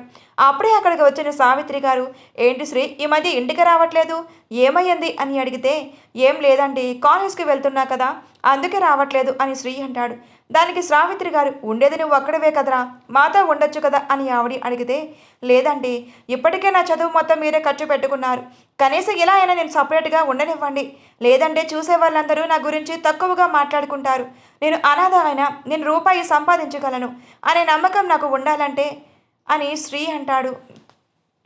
హర్ష కోపంగా శ్రీ కాలర్ పట్టుకుని, ఏంట్రా ఎక్కువ మాట్లాడుతున్నావు, నువ్వు అనాథవి ఏంటి, నీకు నేను అమ్మా నాన్న ఉన్నాం కదా, నువ్వు అనాథ ఎలా అవుతావు అని హర్ష అడుగుతాడు. లేదురా, నేనేదో మామూలుగా చెప్పాను అంతే అని శ్రీ అంటాడు. దానికి సావిత్రి గారు బాధపడుతూ, చూడు శ్రీ, నేను మీ అంకుల్ కూడా అనాథలమే అని ఆవిడ అంటారు. అంటే ఏంటి అంటే మీకు పెద్ద ఫ్యామిలీ లేదా అని శ్రీ అంటాడు. అప్పటి వరకు ఎవరికీ తెలియని నిజం కనీసం హర్షకి కూడా చెప్పలేదు. అమ్మమ్మ తాతయ్య వాళ్ళు లేరా అని అడిగితే సావిత్రి గారు ఏం చెప్పేవారు కాదు. సావిత్రి గారు మాట్లాడుతూ, నేను మీ వీరేంద్ర అంకుల్ అనాథాశ్రమంలో పెరిగాం. మాకు చిన్నప్పటి నుంచి ఎవరూ లేరు. మేమిద్దరం చదువుకుంటూ జాబ్ చేసేవాళ్ళని. కొంచెం పెద్దయ్యాక అక్కడ ఉన్న వాళ్ళందరికీ మీ వీరేంద్ర అంకుల్ నన్ను పెళ్లి చేసుకుంటానని చెప్పారు. నేను సరే అని అనటంతో మా ఇద్దరికి వాళ్ళ మ్యారేజ్ చేశారు. అలా మేము అక్కడి నుంచి బయటికి వచ్చాక మేము జాబ్ చేసుకుంటూ మీ అంకుల్కి సొంత కంపెనీ పెట్టాలన్న ఆలోచన వచ్చింది. అలా కష్టపడి సొంత కంపెనీ పెట్టాము. అలా కొన్నాళ్ళకి హర్ష పుట్టాడు అని సావిత్రి గారు బాధపడుతూ చెప్పారు. సారీ అంటే నేను కావాలని అలా అనలేదు అని శ్రీ అంటాడు. పర్వాలేదురా, కనీసం అప్పుడప్పుడు వచ్చి వెళ్తూ ఉండు అని సావిత్రి గారు ఏం చెప్పలేక అక్కడి నుండి వెళ్ళిపోతారు. హర్ష కోపంగా, చూడరా నీ వల్ల ఆమె ఎంత బాధపడుతుందో అని అంటే, సారీరా, నేను కావాలని అలా మాట్లాడలేదు, సరే నేను బయలుదేరుతాను అని అక్కడి నుంచి ఇంటికి వెళ్ళిపోతాడు. శ్రీ సపరేట్గా ఒక ఇల్లు రెంట్కి తీసుకొని అక్కడే ఉంటున్నాడు. కాలేజ్లో దేవ్ కావ్యాన్ని బెదిరిస్తూ, ఏంటే నీకు ఎన్నిసార్లు ప్రపోజ్ చేస్తుంటే నన్ను పట్టించుకోవట్లేదు, అంత పొగరా నీకు అని కావ్యాన్ని అరుస్తూ ఉంటాడు. కావ్య, నేను మిమ్మల్ని ప్రేమించట్లేదు, నాకు ఆల్రెడీ మ్యారేజ్ ఫిక్స్ అయ్యిందని మీకు చాలాసార్లు చెప్పాను, ప్లీజ్ నన్ను విసిగించకండి అని దేవ్ని అడుగుతుంది. ఐశ్వర్య కిరణ్ దగ్గరకు వెళ్ళి, అన్నయ్య బావ ఎక్కడ ఉన్నాడు అని ఐశ్వర్య అడుగుతుంది. దానికి కిరణ్ అటు ఎవరితో మాట్లాడుతున్నట్టు ఉన్నాడు అని కిరణ్ చెప్తాడు. కిరణ్ మనసులో, ఎందుకురా ఇలా ప్రవర్తిస్తున్నావు, ఐశ్వర్యని ఎంతగా ప్రేమిస్తుంది, అలాంటి అమ్మాయి దొరకాలంటే అదృష్టం చేసుకొని ఉండాలి, నీకు ఎంత చెప్పినా నువ్వు మానవు అని అనుకొని అక్కడి నుంచి వెళ్ళిపోతాడు. ఐశ్వర్య కిరణ్ చూపించిన వైపు వెళ్తే అక్కడ దేవ్ ఎవరితో మాట్లాడుతున్నట్టుగా కనిపించడంతో కొంచెం దూరం నుంచి చూస్తూ, బావ ఎవరితోనో మాట్లాడుతున్నట్టున్నాడు, ఎవరా అమ్మాయి అనుకుంటూ అక్కడికి వెళ్ళేలోపు ఆ అమ్మాయి అక్కడి నుంచి వెళ్ళిపోతుంది. ఐశ్వర్య దేవ్ దగ్గరికి వెళ్ళి, ఎవరితో మాట్లాడుతున్నావు బావా, ఆ అమ్మాయి ఎవరు అని అడుగుతుంది. దేవ్ తడబడుతూ, తన న్యూ జాయినింగ్ అంటరా, తనకి క్లాస్ ఎక్కడుందో తెలియదంట, నాకు క్లాస్ రూమ్ చెప్పి పంపించాను అని దేవ్ అంటాడు. సరే బావా, అత్తయ్య కాల్ చేశారు, ఇంటికి వెళ్దామా అని ఐశ్వర్య అడుగుతుంది. ఎందుకు అమ్మ ఫోన్ చేసింది అని అంటే, ఏమో తెలియదు బావా, అర్జెంటుగా నిన్ను ఇంటికి తీసుకొని రమ్మంది అని ఐశ్వర్య చెప్పింది. శ్రీ కాలేజ్కి వచ్చిన దగ్గర నుంచి ఐశ్వర్యని ఒక కంట గమనించుకొని హర్ష చెప్పడంతో ఐశ్వర్యాన్ని దేవుని గమనిస్తూ ఉంటాడు. తన ఫ్రెండ్స్ ద్వారా దేవ్ ఒక అమ్మాయిని లవ్ చేస్తున్నాడని తెలుసుకుంటాడు. ఆ విషయమే హర్షతో చెప్పాడు. మరి ఆ విషయం ఐశ్వర్యకి తెలియదా అని హర్ష అడిగితే, తను ఎవరిని ఐశ్వర్యకి తెలియనివ్వకుండా మేనేజ్ చేస్తున్నాడు, తన ఐశ్వర్యాన్ని ప్రేమిస్తుందో అర్థం కావట్లేదు, కావ్యాన అమ్మాయిని ప్రేమిస్తుందో అర్థం కావట్లేదురా అని శ్రీ హర్షకి చెప్తాడు. సరే నువ్వు నాకు రోజు ఐశ్వర్య గురించి చెప్పు, వీలుంటే తన ఫోటో తీసి నాకు షేర్ చేయి అని హర్ష అంటాడు. సరే ఏం చేస్తున్నావు అని శ్రీ అడిగితే, ఇప్పుడే కాలేజ్ నుంచి వచ్చాను, నువ్వు రావడానికి ఎంతసేపు పడుతుంది అని హర్ష అడుగుతాడు. ఒక 10 minutesలో బయలుదేరుతానురా అని కాల్ కట్ చేసి అక్కడి నుంచి హర్ష ఇంటికి చేరుకుంటారు. దేవ్ ఐశ్వర్య ఇంటికి చేరుకున్నాక ఇంట్లో పెద్దవాళ్ళందరూ ఒక దగ్గర కూర్చొని మాట్లాడుకుంటూ ఉంటారు. ఐశ్వర్య రావటమే తాతయ్య అని వాళ్ళ తాతలు ఇద్దరి దగ్గర కూర్చుంటుంది. దేవ్ ఒక పక్కన కూర్చొని, ఏమైందమ్మా, ఎందుకు ఇంటికి రమ్మన్నారు అని అడుగుతారు. ఏం లేదురా, కొంచెం పనుంది అని సురేఖ గారు వాళ్ళ అమ్మ నాన్న వంక చూస్తుంది వాళ్ళని చెప్పమని. దేవ్ వాళ్ళ తాతయ్య మాట్లాడుతూ, అదేరా మీ ఇద్దరికి ఎంగేజ్మెంట్ చేద్దామని అని ఆయన అంటారు. అదేంటి తాతయ్య అప్పుడే ఎంగేజ్మెంట్, మాకు ఇంకా చదువు కంప్లీట్ అవ్వలేదు కదా అని దేవ్ అంటాడు. ఎంగేజ్మెంటే కదరా నేను చేస్తానన్నది, చదువు అయిపోయాక మ్యారేజ్ చేసుకోండి అని దేవ్ వాళ్ళ తాతయ్య అంటారు. తాతయ్య నాకు ఇప్పుడే ఎంగేజ్మెంట్ ఇష్టం లేదు అని దేవ్ అంటుంటే అక్కడికి అప్పుడే పంతులు గారు రావడంతో సైలెంట్ అయిపోతాడు. దేవ్ వాళ్ళ తాతయ్య పంతులు గారి నిశ్చితార్థానికి ముహూర్తం చూడండి అని ఐశ్వర్య దేవుల జాతకాన్ని పంతులు గారికి ఇస్తారు. ఆయన వాళ్ళిద్దరి జాతకాన్ని పరిశీలించి 2 నెలల్లో ఎంగేజ్మెంట్కి ముహూర్తం ఉంది అని చెప్తారు. దేవ్ కొంచెం ఊపిరి పీల్చుకుంటూ, అమ్మయ్య 2 నెలల టైం ఉంది కదా, ఈలోపు ఏదో ఒకటి చెయ్యొచ్చులే అని అనుకుంటాడు. ఐశ్వర్యకి తన బావ అంటే ప్రాణం కాబట్టి ఎంగేజ్మెంట్ అనడంతో చాలా సంతోషపడిపోతుంది. జానకి గారు అది గమనించి, అప్పుడే పెళ్ళికూతురు సిగ్గు పడిపోతుంది అని అనటంతో పోహమ్మ అని అక్కడి నుంచి రూమ్లోకి వెళ్ళిపోతుంది. దేవ్ ఆలోచిస్తూ రూమ్లోకి వెళ్ళి కిరణ్కి ఫోన్ చేస్తాడు. చెప్పరా, ఎందుకు ఫోన్ చేసావు అని కిరణ్ అడిగితే, ఏదైనా ప్లాన్ చెప్పరా, 2 నెలల్లో నాకు ఐశ్వర్యకి ఎంగేజ్మెంట్, కానీ నాకు ఐశ్వర్య అంటే ఇష్టం లేదు, నీకు తెలుసు కదా అని దేవ్ అంటాడు. కిరణ్ అసహనంగా, మరి నీకు ఐశ్వర్య ఇష్టం లేనప్పుడు తను నిన్ను ఇష్టపడుతోంది నీకు తెలుసు కదరా, మరి ఐశ్వర్యకి చెప్పొచ్చుగా, నువ్వంటే నాకు ఇష్టం లేదు అని కిరణ్ అంటాడు. దేవ్ రాక్షసంగా నవ్వుతూ, నాకు అదంటే ఇష్టం లేదురా, కానీ దాన్ని లైఫ్ లాంగ్ ఏడ్చేలా చెయ్యాలి, అందుకే దాన్ని ప్రేమించినట్టు నటిస్తున్నాను అని అంటారు. ఎందుకని నీకు ఐశ్వర్య అంటే అంత పగ అని కిరణ్ అడుగుతాడు. దేవ్ అంటే అది చిన్నప్పటి నుంచి నన్ను డామినేట్ చేస్తూనే ఉంది, అందుకే నాకు అది అంటే అస్సలు ఇష్టం లేదు, దాని జీవితం నాశనం అవ్వడమే నాకు కావాలి అని దేవ్ అంటాడు. దేవ్ ఐశ్వర్యతో మాట్లాడుతూ ఉంటాడు. ఐశ్వర్య సిగ్గుపడుతూ ఉంటుంది. దేవ్ కాసేపటికి ఐశ్వర్య మొహం చూసి, ఏమైంది అలా ఉన్నావు అని అడుగుతారు. ఏం లేదు బావా, కొంచెం అలసటగా ఉంది, నిద్ర వస్తుంది అని ఐశ్వర్య అంటుంది. సరేరా, గుడ్ నైట్ అని తన నుదుటి మీద ముద్దు పెట్టినట్టుగా దేవ్ పెదవులు ఆనించి, నేను వదిలి ఒక క్షణం కూడా ఉండాలనిపించట్లేదురా అని ఐశ్వర్యతో అంటాడు. దానికి ఐశ్వర్య సంబరపడిపోతూ, బావకి నేనంటే ఎంతో ఇష్టమో అని తన మనసులో అనుకుంటూ సంతోషపడుతుంది. దేవ్ ఐశ్వర్యకి గుడ్ నైట్ చెప్పి తన రూమ్లోకి వచ్చి కావ్యకి కాల్ చేస్తాడు. కావ్య కాల్ లిఫ్ట్ చేసి, నీకు దండం పెడతాను, అర్థం చేసుకో నా పరిస్థితి, ఎందుకు ఎన్నిసార్లు నేను వద్దు అంటున్నా మళ్ళీ మళ్ళీ నాకు ప్రపోజ్ చేసి విసిగిస్తావు అని కావ్య అరుస్తుంది. నేను చెప్పేది మాత్రమే నువ్వు విను, అంతేకాని నా మీద నోరు తెరిచి అరిచావంటే మీ అమ్మ మీ నాన్న ప్రాణాలు లేకుండా పోతారు, జాగ్రత్తగా గుర్తుపెట్టుకో, రేపు కాలేజ్కి రా, నీతో కొంచెం మాట్లాడాలి అని కాల్ కట్ చేస్తాడు. ఐశ్వర్య సంతోషంతో ప్రశాంతంగా నిద్రపోతుంది. దేవ్ తన ఆలోచనలతో కావ్యాన్ని ఎలా పెళ్లికి ఒప్పించాలని ఆలోచిస్తూ ఉంటాడు. కావ్య, ఈ దేవ్ నా జీవితాన్ని ఏం చెయ్యాలనుకుంటున్నాడో ఏంటో అని ఆలోచనల మధ్య తనకి ఆ నైట్ మొత్తం నిద్ర పట్టదు. నెక్స్ట్ డే మార్నింగ్ ఐశ్వర్య అడిగే దేవ్ కోసం వెయిట్ చేస్తూ, బావ ఇంకా ఎంతసేపు, తొందరగా రా అంటూ, నాకు ఈరోజు కొంచెం బయట పని ఉందిరా, నువ్వు కాల్లో వెళ్ళిపో, డ్రైవర్ నేను డ్రాప్ చేస్తాడు అని దేవ్ అంటాడు. ఓకే బావా అని ఐశ్వర్య కాలేజ్కి వెళ్ళిపోతుంది. ఐశ్వర్య వెళ్ళిన అరగంటకి కిరణ్కి కాల్ చేసి, రే కిరణ్, కావ్య వచ్చిందా కాలేజ్కి అని అడుగుతాడు. వచ్చిందిరా అని కిరణ్ చెప్తే, సరే అని తన్ని ఒక ప్లేస్కి తీసుకొనిరా అని అడ్రస్ చెప్పి కాల్ కట్ చేస్తాడు. కిరణ్ మనసులో, ఎందుకు వీడు ఇలా చేస్తున్నాడు, వీడితో ఫ్రెండ్షిప్ చేయడం నాది తప్పు అని అనుకుంటూ కావ్య దగ్గరికి వెళ్ళి, కావ్య నిన్ను దేవ్ తీసుకురమ్మన్నాడు అని కిరణ్ అంటాడు. కిరణ్ ప్లీజ్, నువ్వే నన్ను అర్థం చేసుకొని దేవ్కి నచ్చి చెప్పు, నా మాట అసలు వినట్లేదు, నిన్న నైట్ కాల్ చేసి మాట్లాడాడు అని కావ్య అంటుంది. కిరణ్ బాధపడుతూ, వాడెవరి మాట వినే మూడ్లో లేడు కావ్య, ఎందుకు రమ్మన్నాడో వెళ్తే తెలుస్తుంది కదా, ఈ ఒక్కసారికి రా ప్లీజ్ అని కావ్యని బ్రతిమిలాడుతాడు. సరే పద, ఈ ఒక్కసారితో అంటున్నావుగా, నాకు ఆ దేవ్ కూడా వదిలిపోతుంది అని కావ్య అక్కడి నుంచి వెళ్తుంది. కిరణ్ వాళ్ళ అరగంట కల్లా దేవ్ చెప్పిన ప్లేస్లో ఉంటారు. దేవ్ కిరణ్కి ఎక్కడి నుంచి నువ్వు వెళ్ళిపోరా అన్నట్టుగా కళ్ళతోటే సైగ చేయడంతో కిరణ్ అక్కడి నుంచి పక్కకు వెళ్ళిపోతాడు. ఏంటే బ్రతిమలాడుతుంటే ఎక్కువ చేస్తున్నావు అని దేవ్ కావ్యాని చెయ్యపట్టి దగ్గరికి లాగటంతో, ప్లీజ్ వదిలేయ్ దేవ్ అని బ్రతిమలాడుతుంది. ఏంటి వదిలేసేదే అని తనని గట్టిగా హత్తుకొని తన పెదవులు అందుకుంటాడు. కావ్యకు ఊపిరాడక గింజుకుంటున్న తనని వదిలాక అలా ఒక అరగంటకి తను వదులుతాడు. కావ్యకు ఊపిరాడక చనిపోతానేమో అన్న నిమిషానికి తన్ని వదలటంతో కావ్య ఊపిరి తీసుకుంటుంది. కావ్య 10 నిమిషాలకి స్థిమితపడి విసురుగా పైకి లేచి దేవ్ చెంప మీద ఈడ్చిపెట్టి కొడుతుంది. దేవ్కి కోపం వచ్చి కావ్య జుట్టు పట్టుకుని తన మొహంలో మొహం పెడుతూ, ఏంటే ఎక్కువ చేస్తున్నా, నిన్ను ఎలా నా సొంతం చేసుకోవాలో నాకు బాగా తెలుసు, ఎక్స్ట్రా చేయకుండా నోరు మూసుకొని ఉండు, నువ్వు నాకే సొంతం, అంతేకాని నీ ఇష్టానుసారం నువ్వు వేరే వాడిని పెళ్లి చేసుకుంటా అంటే చూస్తూ ఉండడానికి నేనేం చేతకాని వాడిని కాదు అని కావ్యాన్ని విసురుగా నెట్టేసి అక్కడి నుంచి వెళ్ళిపోతాడు. దేవ్ విసురుగా కావ్య నెట్టడంతో కావ్య కింద పడేందల్లా నిలదొక్కుకొని మించి నిల్చుని ఉంటుంది. దేవ్ వెళ్ళిపోవడంతో కావ్య నిస్తరువుగా మోకాళ్ళ మీద కూర్చొని ఏడుస్తూ, ఎందుకు నా జీవితంలోకి వచ్చావు, నీకేం కావాలి నా నుంచి అని ఏడుస్తూ అలాగే ఉండిపోతుంది. దేవ్ అక్కడి నుంచి కాలేజ్కి వెళ్తాడు. ఐశ్వర్య దేవ్ రావడం చూసి అతని దగ్గరకు పరిగెత్తుకుంటూ వచ్చి, బావా మన మూవీకి వెళ్దామా, టికెట్స్ బుక్ చేశాను అని అంటుంది. నాకు ఇప్పుడు ఇంట్రెస్ట్ లేదురా అని అంటే, ఏమైంది బావా అని ఐశ్వర్య డల్గా అడుగుతుంది. ఐశ్వర్య డల్ అవటంతో సరే పద వెళ్దామని ఐశ్వర్యాన్ని తీసుకొని వెళ్తూ మనసులో కావ్య గురించి ఆలోచిస్తూ ఉంటాడు. కిరణ్ కావ్యాని ఇంటి దగ్గర డ్రాప్ చేసి తన ఇంటికి వెళ్ళిపోతాడు.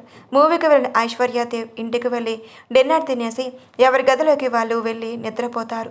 నెక్స్ట్ డే మార్నింగ్ కాలేజ్లో ఫెస్ట్ చేస్తున్నారు. ఇంకో వారంలో కాలేజ్ ఫెస్ట్ ఉంది అని అనౌన్స్మెంట్ చేస్తారు. అందరూ సంతోషపడిపోతూ ఉంటారు. కావ్య తన ఎగ్జామ్స్ కోసమే కాలేజ్కి వస్తుంది. నేను ఎలా అయినా నా సొంతం చేసుకోవాలి అని కావ్య మీద ప్లాన్స్ వేస్తూ ఉంటాడు. అవేమీ తెలియని ఐశ్వర్య దేవుని ఇష్టంగా ప్రేమిస్తూ ఉంటుంది. దేవ్ ఈ వారం రోజులు కావ్య వంక తిరగకూడదు అని అనుకుంటాడు. కావ్య మాత్రం ప్రశాంతంగా ఈ వారం రోజులు గడిచిపోతే చాలు అని అనుకుంటుంది. కానీ కావ్యకు తెలియదు కదా, దేవ్ కావ్యని తను సొంతం చేసుకోవాలనుకుంటున్నాడని. ఐశ్వర్య ఒక చోట డల్గా కూర్చొని ఉంటుంది. దూరం నుంచి హర్ష తనని చూస్తూ ఉంటాడు. శ్రీ హర్ష దగ్గరికి వెళ్ళి, ఏమైందిరా అలా చూస్తున్నావు మా చెల్లిని అని అడుగుతాడు. ఏం లేదు, తను ఎందుకు డల్గా ఉంది అని చూస్తున్నా అని హర్ష అంటాడు. ఏముంది, కాలేజ్ ఫెస్ట్ ఎల్లుండే కదా, తన వాళ్ళ బావతో డ్యాన్స్ చేయాలని అనుకుంటుంది. కానీ వాళ్ళ బావకి ఇంట్రెస్ట్ లేదని చెప్పాడు, అందుకే అలా డల్గా కూర్చుంది అని శ్రీ అంటాడు. శ్రీ దేవ్ గురించి ఎత్తగానే హర్షకి కోపం వస్తుంది. ఆయన ఏం చేయలేడు కదా, అందుకే సైలెంట్గా ఐశ్వర్యను చూస్తూ ఒక ఐడియా వచ్చినట్టు, నీకు ఇక్కడ తెలిసిన క్లాస్మేట్స్ ఎవరైనా ఉన్నారా ఆ అమ్మాయిలు అని అడుగుతాడు. తెలుసురా, ఉన్నారు అని అంటాడు. సరే, వాళ్ళలో డ్యాన్స్ బాగా చేసే అమ్మాయిని ఇక్కడికి పిలుచుకురా అని శ్రీని పంపించి ఐశ్వర్యాన్ని చూస్తూ ఉంటాడు. ఇంతలో దేవ్ అక్కడికి వచ్చి, ఏమైంది ఐశ్వ అలా ఉన్నావు అని అడుగుతాడు. నీకు తెలియదా, నాతో నువ్వే డ్యాన్స్ ప్రాక్టీస్ చేయట్లేదు, అందుకే ఇలా ఉన్నా అని ఐశ్వర్య డల్గా చెప్తుంది. దేవ్ మనసులో ఇదొక తలనొప్పి ఉంది కదూ నాకు అని అనుకొని, ఇప్పుడేంటి, నేను కాకపోతే ఎవరో ఒకరితో డ్యాన్స్ పర్ఫార్మెన్స్ చేయొచ్చు కదా, నాకు కుదిరితే కదా వద్దన్నాను, కుదరకే కదా వద్దన్నాను అని దేవ్ ఐశ్వర్య మీద సీరియస్ అయినట్టుగా మాట్లాడతాడు. ఏమైంది, ఎప్పుడూ లేనిది నా మీద కోపడుతున్నావు అని ఐశ్వర్య అంటే, ఏం లేదు లేరా, చిన్న స్ట్రెస్ అంతే, నువ్వేం ఫీల్ అవ్వకు, నాకు కొంచెం వర్క్ ఉంది, నేను ఎప్పుడే వస్తా అని అక్కడి నుంచి కోపంగా దేవ్ వెళ్ళిపోతాడు. ఐశ్వర్య దేవ్ వెళ్ళిన వైపు బాధగా చూస్తూ, ఏంటో ఈ బావ ఎప్పుడు చూడు ఆ పని ఈ పని అని వెళ్ళిపోతాడు అని అనుకుంటూ ఉండగానే శ్రీని తీసుకొని వచ్చిన అమ్మాయి హర్ష దగ్గరికి వెళ్ళి, చెప్పండి సార్, నాతో మీకేం పని అని అడుగుతుంది. నీకు డ్యాన్స్ బాగా వచ్చు కదా అని హర్ష అడుగుతాడు. కాకపోతే నా దగ్గర ఇప్పుడు డ్యాన్స్కి కాస్ట్యూమ్స్ లేవు, మా నాన్న దగ్గర ఉన్న ప్రెజెంట్స్ మనీ లేవంట సార్, అందుకే నేను డ్యాన్స్ చేయాలనుకోవట్లేదు అని అంటే, నీ డ్యాన్స్కే కాదు నేను చదువుకునే ఖర్చు మొత్తం నేనే భరిస్తా, నువ్వు అక్కడ కూర్చున్న అమ్మాయి ఉంది కదా, తన దగ్గరికి వెళ్ళి మీరిద్దరు కాలేజ్ ఫెస్ట్లో డ్యాన్స్ వేయండి అని హర్ష అంటాడు. ఆ అమ్మాయి సంతోషపడిపోతూ, నిజంగానా సార్, థ్యాంక్ యూ అని ఆ అమ్మాయి అంటుంటే, ఇంతకీ నీ పేరేంటి అని హర్ష అడుగుతాడు. నా పేరు శ్రావ్య సార్ అని ఆ అమ్మాయి చెప్తుంది. సరే, తనతో నువ్వు ఫ్రెండ్షిప్ చేసి డ్యాన్స్కి ప్రిపేర్ అవ్వండి అని హర్ష అంటాడు. ఓకే సార్ అని ఆ అమ్మాయి ఐశ్వర్య దగ్గరికి వెళ్ళి, మీ పేరు ఐశ్వర్య కదా అని అడుగుతుంది. అవును, మీరు నా పేరు శ్రావ్య, నేను మీకంటే ఒక 1 ఇయర్ని సీనియర్ అని శ్రావ్య అంటుంది. అవునా, ఇందుకే నాతో మీకేం పని అని ఐశ్వర్య అంటే, నా పేరు శ్రావ్య, అలాగే పిలువు అని శ్రావ్య అంటే, సరే చెప్పు శ్రావ్య అని ఐశ్వర్య అంటుంది. ఏం లేదు, ఇయర్ నాకు డ్యాన్స్ వేసే పార్ట్నర్కి ఒంట్లో బాగాలేదు అంట, నువ్వు నేను ఇద్దరం కలిసి డ్యాన్స్ ప్రాక్టీస్ చేద్దామా అని శ్రావ్య ఐషుని అడుగుతుంది. సరే అని ఐశ్వర్య సంతోషపడిపోతూ ఇద్దరు డ్యాన్స్ ప్రాక్టీస్కి వెళ్తారు. శ్రీ హర్ష వంక చూస్తూ, ఏంట్రా మా చెల్లి అలా డల్గా ఉండేసరికి నువ్వు ఫీల్ అయిపోయావు అని శ్రీ అంటాడు. తను ఎందుకో బాధపడితే నేను చూడలేనురా, అందుకే ఇలా చేశా, సరే వాళ్ళకి ఏమన్నా అవసరం ఉంటుందేమో దగ్గరుండి చూసుకో అని అక్కడి నుంచి హర్ష వెళ్ళిపోతాడు. హర్ష అక్కడి నుంచి వెళ్ళిపోవడంతో శ్రీ తన క్లాస్ రూమ్కి వెళ్ళి తన డ్యాన్స్కి పేరు ఇవ్వటం డ్యాన్స్ ప్రిపేర్ అవుతూ ఉంటారు. ఐశ్వర్య వాళ్ళకేమన్నా కావాలేమో కనుక్కొని అవి అందిస్తూ ఉంటాడు. దేవ్ మాత్రం ఇంకొక రోజు గడిస్తే చాలు అని తన ప్లాన్లో ఉంటాడు.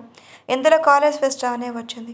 ఆ రోజు శ్రీ, అరే నాకంటూ ఎవరున్నారా హర్ష, మీరే కదా, నువ్వు ఆంటీ అంకుల్ రండి అని బ్రతిమలాడుతూ ఉంటారు. హర్ష ఐశ్వర్యని చూడాలని, సరే రా వస్తాంలే, నువ్వేం ఫీల్ అవ్వకు అని అంటాడు.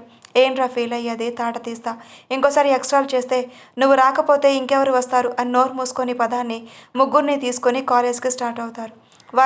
హర్ష వాళ్ళ కార్ కాలేజీలోకి ఎంటర్ అవ్వడమే అందరూ దిగుతూ ఉండగా హర్ష మాత్రం కార్ దిగి డోర్ కానుకొని ఒకవైపు చూస్తూ నుంచుంటాడు. శ్రీకి ఎవరి వైపు చూస్తున్నాడు అర్థమే. ఏంట్రా మా చెల్లి అంత బాగుందా, తన వంకే చూస్తున్నావు అని శ్రీ హర్ష నాట పట్టిస్తున్నాడు. అది విన్న సావిత్రి గారు, ఏంట్రా శ్రీ ఏదో అంటున్నావు అని అంటే, ఏం లేదంటే మీ కాబోయే కోడని చూస్తున్నాడు మీ కొడుకు, మీరు చూడలేదు కదా, అదిగో తనే ఐశ్వర్య అని దూరం నుంచే చూపిస్తాడు.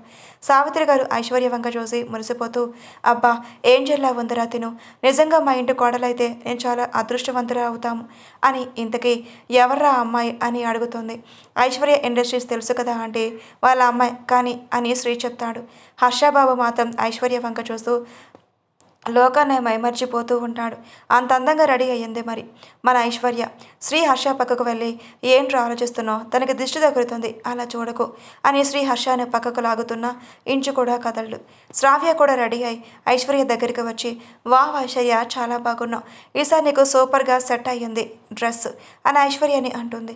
నిజంగా బాగుందా అని ఐశ్వర్య మెరిసే కళ్ళతో అడుగుతుంటే, ఏమైంది అంత ఎగ్జైట్ ఫీల్ అవుతున్నావు అని శ్రావ్య అడుగుతుంది. ఏం లేదు, ఈసారి మా బావ కొనిచ్చాడని మా అత్తయ్య చెప్పింది, అందుకే బాగుందా లేదా అని చిన్న సందేహం మాత్రమే. సరే, ఇంకా ప్రిపేర్ అయినట్టుగా మళ్ళీ మన పేరు అనౌన్స్ చేస్తారు అని ఐశ్వర్య అంటుంటే, సరే పద అని అందరూ గ్రౌండ్లో డెకరేట్ చేసిన ప్లేస్ దగ్గరకు వెళ్తారు. టైం అప్పటికే 5 కావడంతో కొంతమంది డ్యాన్స్ చేసేసి కూర్చుంటారు. Next dance performance goes to Aishwarya and Shravya అని వీళ్ళ పేర్లు అనౌన్స్మెంట్ చేసేటప్పటికే 7 అవుతుంది. ఆ తర్వాత సాయంత్రం వేళ అందమైన డెకరేషన్ మధ్య స్టేజ్ మీద ఐశ్వర్య మీద లైట్స్ ఫోకస్ పడటంతో హర్ష అలాగే చూస్తూ ఉంటాడు. ఐశ్వర్య రెడ్ కలర్ శారీలో సూపర్గా రెడీ అయి ఉంటుంది. ఐశ్వర్య, కావ్య, శ్రావ్య ఇద్దరు లవ్ స్టోరీ మూవీలో సారంగ దర్యా సాంగ్కి డ్యాన్స్ చేస్తూ ఉంటారు. వీళ్ళ డ్యాన్స్కి కాలేజ్ స్టూడెంట్స్ మొత్తం విజిల్స్ వేస్తూ ఉంటారు. సావిత్రి గారు అయితే హర్ష వంక చూసి, నిజంగా నీ టేస్ట్ చాలా బాగుంది అని మనసులో అనుకుంటారు. శ్రీ మాత్రం హర్ష హ్యాపీనెస్ చూస్తూ ఐశ్వర్యది డ్యాన్స్ వీడియో తీసి హర్షకి సెండ్ చేయాలనుకుంటాడు. ఐశ్వర్య వాళ్ళ డ్యాన్స్ వేయడం అయిపోవడంతో ఇంకా కొంతమంది డ్యాన్స్ వేశాక అందరూ భోజనం చేసేసి ఎవరింటికి వాళ్ళు వెళ్ళిపోతారు. ఐశ్వర్య దిగులుగా రూమ్లో కూర్చొని, ఎందుకు బావ ఈరోజు మధ్యాహ్నం నుంచి కాలేజ్కి రాలేదు అని అనుకుంటూ ఉంటుంది. కానీ ఐశ్వర్య తెలియదు కదా దేవ్ కాలేజ్కి వచ్చాడని.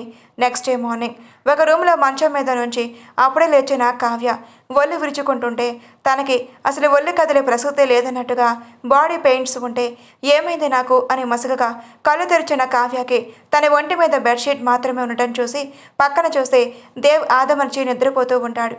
అది గమనించిన తను ఒక్కసారి చూసుకొని తన మెడలో తడుముకుంటుంటే తాలిబొట్టు కనిపిస్తుంది. ఏమయ్యింది అని ఆలోచిస్తూ నేను జరిగింది గుర్తు చేసుకుంటూ ఉంటుంది. Please like and subscribe for more video.